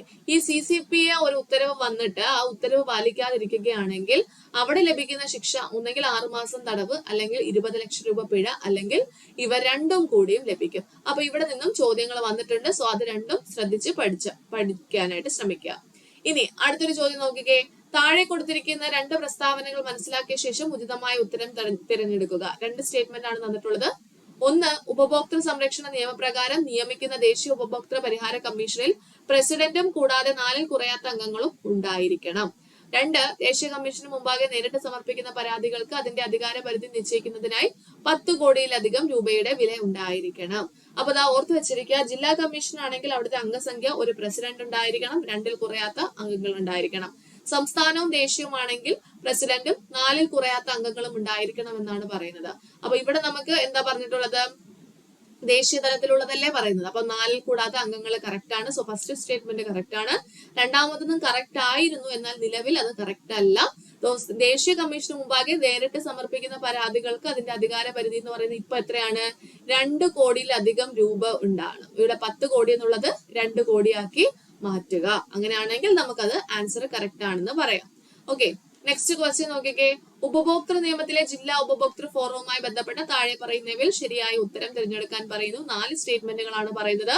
1, ജില്ലാ ഉപഭോക്തൃ തർക്ക പരിഹാര ഫോറത്തിന് പ്രസിഡന്റും കൂടാതെ കുറഞ്ഞത് 3 അംഗങ്ങൾ ഉണ്ടായിരിക്കും. നമ്മൾ ഇപ്പോഴേ പറഞ്ഞതാണ്, ജില്ലാ തലത്തിലാണെങ്കിൽ അവിടെ പ്രസിഡന്റ് പ്ലസ് 2 അംഗങ്ങളാണ്. സോ അത് തെറ്റാണ്. 2, ജില്ലാ ഉപഭോക്തൃ തർക്ക പരിഹാര കമ്മീഷന്റെ പ്രസിഡന്റിനെ നിയമിക്കുന്നത് രാഷ്ട്രപതിയുടെ ഉത്തരവ് പ്രകാരമാണ്. അത് രാഷ്ട്രപതിയുടെ ഉത്തരവ് പ്രകാരമല്ല, അല്ലാതെയാണ് നിയമിക്കുന്നത്. സംസ്ഥാന സർക്കാരാണ് നിയമിക്കുന്നത്. സോ അതും തെറ്റാണ്. ഓക്കെ, മൂന്നാമത്തത്, ജില്ലാ ഉപഭോക്തൃ തർക്ക പരിഹാര ഫോറത്തിലെ അംഗങ്ങളെ നിയമിക്കുന്നത് ഫോറം പ്രസിഡന്റിന്റെ ശുപാർശ പ്രകാരമാണ്.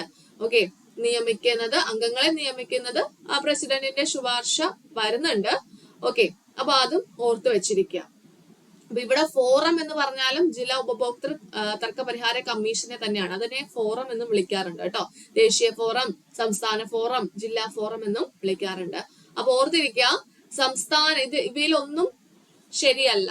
ഓക്കെ, ശരിയായ ഉത്തരം നമുക്ക് വരുന്നത് ഇവയിലൊന്നും ശരിയല്ല എന്നാണ്. ഓക്കെ, അംഗങ്ങളെ നിയമിക്കുന്നത് ഫോറം പ്രസിഡന്റിന്റെ ശുപാർശ. ഇവിടെ ശുപാർശയൊന്നും വരുന്നില്ല.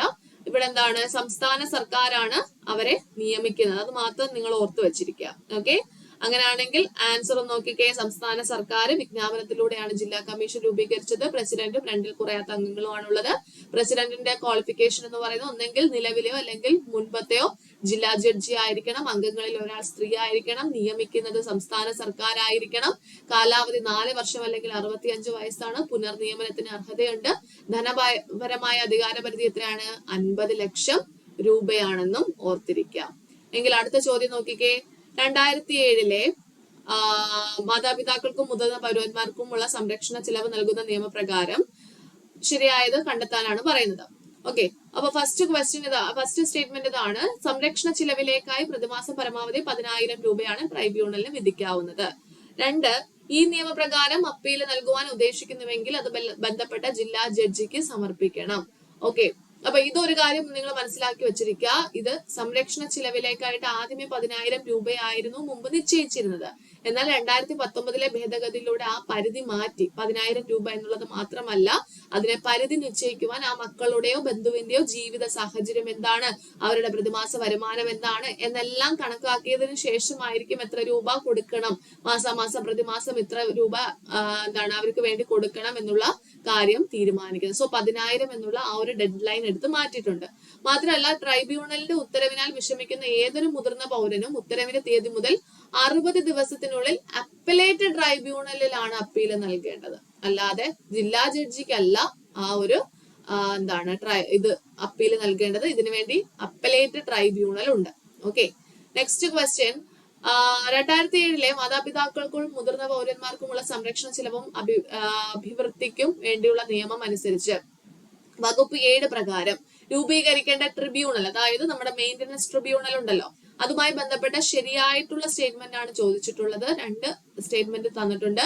ട്രിബ്യൂണൽ രൂപീകരിക്കേണ്ടത് സംസ്ഥാന സർക്കാരാണ്. ട്രിബ്യൂണലിന്റെ അധ്യക്ഷൻ സബ് ഡിവിഷണൽ ഓഫീസറിൽ കുറയാത്ത പദവിയിലുള്ള ഉദ്യോഗസ്ഥനായിരിക്കും. ഇത് രണ്ടും ശരിയാണോ രണ്ടും തെറ്റാണോ എന്ന് നമുക്ക് പറയാം. ഓക്കെ, അപ്പൊ ഇവിടുത്തെ രണ്ടും ശരിയാണ്. അതായത് മെയിന്റനൻസ് ട്രൈബ്യൂണൽ രൂപീകരിക്കേണ്ടത് ആരാണ്? അത് സംസ്ഥാന സർക്കാരാണ്. ഓരോ സ്ഥലങ്ങളിലും എന്ത് ചെയ്യണം? മെയിന്റനൻസ് ട്രൈബ്യൂണൽ രൂപീകരിക്കണം. അതും സംസ്ഥാനത്തെ സബ് ഡിവിഷണൽ ഓഫീസർ റാങ്കിൽ കുറയാത്ത ഒരു ഉദ്യോഗസ്ഥനായിരിക്കണം ആ ട്രൈബ്യൂണലിന്റെ അധ്യക്ഷത വഹിക്കേണ്ടത്. ഓക്കെ, ഇനി ന്യൂനപക്ഷ കമ്മീഷനുമായി ബന്ധപ്പെട്ട ഒരു ക്വസ്റ്റ്യൻ ആയിരുന്നു. കേരള സംസ്ഥാന ന്യൂനപക്ഷ കമ്മീഷൻ ആക്ട് 2004 അനുസരിച്ച് താഴെ പറയുന്ന 2 പ്രസ്താവനകൾ ശ്രദ്ധിച്ച ശേഷം ഉചിതമായ ഉത്തരം തിരഞ്ഞെടുക്കുക. 2 പ്രസ്താവനകൾ. 1, ന്യൂനപക്ഷം എന്നത് 1992 ദേശീയ ന്യൂനപക്ഷ കമ്മീഷൻ നിയമപ്രകാരം പ്രസിദ്ധപ്പെടുത്തിയിട്ടുള്ള സമുദായമായിരിക്കണം. 2, കമ്മീഷൻ അംഗങ്ങളിൽ ഒരു വനിത ഉണ്ടായിരിക്കേണ്ടതും അത് ന്യൂനപക്ഷ സമുദായത്തിൽ നിന്നുള്ളവരുമായിരിക്കണം. അങ്ങനെയാണെങ്കിൽ നമുക്ക് ഇതിന്റെ ആൻസർ എന്താണെന്ന് നോക്കാം. അതിന്റെ കണക്റ്റഡ് ആയിട്ടുള്ള കാര്യം നോക്കിക്കേ. കേരള സംസ്ഥാന ന്യൂനപക്ഷ കമ്മീഷൻ നിയമം നിലവിൽ വന്നത് 2014 അംഗങ്ങൾ 3 പേരാണ്, ചെയർമാൻ ഉൾപ്പെടെ. ഒരു മെമ്പർ സെക്രട്ടറി ഉണ്ടായിരിക്കണം. കാലാവധി 3 വർഷമാണ്. കമ്മീഷനിലെ അംഗങ്ങൾ ന്യൂനപക്ഷ വിഭാഗത്തിൽ നിന്നുള്ളവരായിരിക്കുകയും വേണം. കൂടാതെ അംഗങ്ങളിൽ നിന്നുള്ള ഒരാൾ ആരായിരിക്കണം? വനിതയുമായിരിക്കണം. ന്യൂനപക്ഷം എന്നത് 1992 ദേശീയ ന്യൂനപക്ഷ കമ്മീഷൻ നിയമപ്രകാരം പ്രസിദ്ധപ്പെടുത്തിയിട്ടുള്ള സമുദായങ്ങളായിരിക്കണം. സോ രണ്ടും ശരിയായിട്ടുള്ള സ്റ്റേറ്റ്മെന്റ് ആണ്. ഇവിടെ ന്യൂനപക്ഷ സമുദായങ്ങൾ ഏതൊക്കെയാണ്? മുസ്ലിമും ക്രിസ്ത്യനും ന്യൂനപക്ഷമാണ്. സിഖ്, ബുദ്ധിസം, ജൈനിസം, അതുപോലെ പാഴ്സി അഥവാ സൊറോസ്ട്രിയൻ, ഈ 6 മതവിഭാഗങ്ങളെയാണ് ന്യൂനപക്ഷമായിട്ട് നമ്മുടെ ഇന്ത്യയിൽ കണക്കാക്കുന്നത്. ഓക്കെ, ഇനി അടുത്തൊരു ചോദ്യം നോക്കിക്കേ. ദേശീയ വനിതാ കമ്മീഷൻ നിയമപ്രകാരം അതിന്റെ കമ്മീഷൻ രൂപീകരണവുമായി താഴെ പറയുന്നവയിൽ ശരിയായ ഉത്തരമാണ് ചോദിച്ചിട്ടുള്ളത്. 1, കമ്മീഷൻ അധ്യക്ഷയെ നാമനിർദ്ദേശം ചെയ്യേണ്ടത് കേന്ദ്ര ഗവൺമെന്റ് ആണ്. 2, കമ്മീഷൻ അംഗങ്ങളിൽ പട്ടികജാതിയിൽ നിന്നും പട്ടികവർഗത്തിൽ നിന്നും ഓരോ അംഗങ്ങൾ ഉണ്ടായിരിക്കണം. 3, കമ്മീഷൻ അംഗങ്ങളുടെ കാലാവധി 3 വർഷമാണ്. 4, മേൽപ്പറഞ്ഞ 3 ഉത്തരങ്ങളും ശരിയാണ്. നമുക്ക് നോക്കാം. ദേശീയ വനിതാ കമ്മീഷനുമായി ബന്ധപ്പെട്ട പോയിന്റ്സ് ആണ് പറയുന്നത്. ഒരു ചെയർമാനും 5 അംഗങ്ങളും ഉണ്ടായിരിക്കണം. മേൽപ്പറഞ്ഞ 5 അംഗങ്ങളിൽ ഓരോ അംഗം വീതമെങ്കിലും പട്ടികജാതിയിലും പട്ടികവർഗത്തിലും ഉള്ളവരായിരിക്കണം. ഒരു മെമ്പർ സെക്രട്ടറി നിയമിക്കുന്നതും നീക്കം ചെയ്യുന്നതും കേന്ദ്ര സർക്കാർ. ഉദ്യോഗ കാലാവധി തീരുമാനിക്കുന്നത് കേന്ദ്ര സർക്കാർ. അങ്ങനെ തീരുമാനിച്ചിട്ടുള്ള ഉദ്യോഗ കാലാവധിയാണ് 3 വർഷം അല്ലെങ്കിൽ 65 വയസ്സ്. വാർഷിക റിപ്പോർട്ട് സമർപ്പിക്കേണ്ടത് ആർക്കാണ്? കേന്ദ്ര സർക്കാരിനാണ്. സോ ഓപ്ഷൻ ഡി, മേൽപ്പറഞ്ഞ 3 ഉത്തരങ്ങളും ശരിയാണ് എന്ന് ഓർത്തു വെച്ചിരിക്കുക. അവരുടെ കാലാവധിയും ആ ഒരു 3 വർഷം എന്നുള്ള കാലാവധിയാണെന്ന് ഓർത്തു വെച്ചിരിക്കുക. ഓക്കെ, ക്ലിയർ ആണോ? പറഞ്ഞ മനസ്സിലായോ? എങ്കിൽ നമ്മൾക്ക് അവസാന ചോദ്യങ്ങളിലേക്ക് പോകാം. ദേശീയ മനുഷ്യാവകാശ കമ്മീഷൻ നിലവിൽ വന്നത് എന്നാണ്? അതിന്റെ കൂടെ തന്നെ ചോദിക്കുന്നു ഇന്ത്യയിൽ വിവരാവകാശ നിയമം നിലവിൽ വന്നത്. ഇത് എപ്പോഴും അങ്ങോട്ടും ഇങ്ങോട്ടും മാറിപ്പോകുന്നു. PSC ക്ക് തന്നെ നല്ല ബോധ്യമുള്ളത് കൊണ്ടാണ് ആ ഒരു ചോദ്യം വീണ്ടും വീണ്ടും ചോദിക്കുന്നത്. കണ്ടോ, ദേശീയ മനുഷ്യാവകാശ കമ്മീഷൻ നിലവിൽ വന്നതെന്ന് ചോദിച്ചാൽ നമ്മൾ പറയും 1993 94 എന്നൊക്കെ കുറെ ആൾക്കാർക്ക് ഡൗട്ട് വരും. ഓക്കെ, അത് ഓർത്തു വെച്ചിരിക്കുക, മാറിപ്പോകാതെ പഠിച്ചു വെച്ചിരിക്കുക. 1993 ഒക്ടോബർ മാസം 12 എന്നാൽ വിവരാവകാശ നിയമം നിലവിൽ വന്നതെന്നു ചോദിച്ചാൽ അതും ഒക്ടോബർ 12 തന്നെയാണ്. എന്നാൽ 2005 ഓർത്തിരിക്കുക. ഓക്കെ, അപ്പൊ അത് മാറിപ്പോകാതിരിക്കുക. ഒക്ടോബർ 12 തന്നെയാണ്. ഇവിടെ വിവരാവകാശ നിയമമാണെങ്കിൽ അത് ദേശീയ മനുഷ്യാവകാശ കമ്മീഷൻ ആണ്. എന്നാൽ 1993 ദേശീയ മനുഷ്യാവകാശ കമ്മീഷൻ. വിവരാവകാശ നിയമം എന്താണ്? അത് 2005. അത് ഓർത്തിരിക്കുക. വിവരാവകാശ നിയമം നിലവിൽ വന്നത് 2005 ഒക്ടോബർ 12 കേന്ദ്ര വിവരാവകാശ കമ്മീഷൻ നിലവിൽ വന്നത് എന്നാണ്? 2005 ഒക്ടോബർ 12 കേരള സംസ്ഥാന വിവരാവകാശ കമ്മീഷൻ നിലവിൽ വന്നത് 2005 ഡിസംബർ 19 ദേശീയ മനുഷ്യാവകാശ കമ്മീഷൻ നിലവിൽ വന്നത് 1993 ഒക്ടോബർ 12 കേരള സംസ്ഥാന മനുഷ്യാവകാശ കമ്മീഷൻ രൂപീകൃതമായത് 1998 ഡിസംബർ മാസം 11 മനസ്സിലായോ? അപ്പൊ ഇത്രയും കാര്യങ്ങളാണ് നമുക്ക് ഈ സുപ്രധാന നിയമവുമായി ബന്ധപ്പെട്ട് പഠിച്ചിരിക്കേണ്ടത്. ഓക്കെ, വളരെ ഇമ്പോർട്ടന്റ് ആയിട്ടുള്ള കുറെ കാര്യങ്ങൾ നമ്മൾ പഠിച്ചു. റിപ്പീറ്റ് ചെയ്ത് ചോദിക്കുന്ന ചോദ്യങ്ങൾ നിങ്ങൾ കണ്ടു. അപ്പൊ അത് നല്ലതുപോലെ ശ്രദ്ധിച്ചു പഠിക്കുക. ഈ ഒരു സുപ്രധാന നിയമങ്ങളിൽ നമുക്ക് ഫുൾ മാർക്കും നേടിയെടുക്കാം. ഓക്കെ, അപ്പൊ ക്ലാസ് മനസ്സിലായെന്ന് വിചാരിക്കുന്നു. നിങ്ങളുടെ വിലപ്പെട്ട ഫീഡ്ബാക്സും കാര്യങ്ങളും എല്ലാം നിങ്ങൾ കമന്റ് ബോക്സിൽ രേഖപ്പെടുത്തുക. നമുക്ക് അതനുസരിച്ച് നിങ്ങൾക്ക് ഇനി വേണ്ടുന്ന ടോപ്പിക്കുകൾ ഏതൊക്കെ സബ്ജക്റ്റുകൾ എടുത്ത് തരണം എന്നുള്ള കാര്യങ്ങളെല്ലാം നിങ്ങൾ പറയുകയാണെങ്കിൽ നമുക്ക് ഡിസ്കസ് ചെയ്ത് വരാം. ഓക്കെ, അപ്പൊ താങ്ക് യു.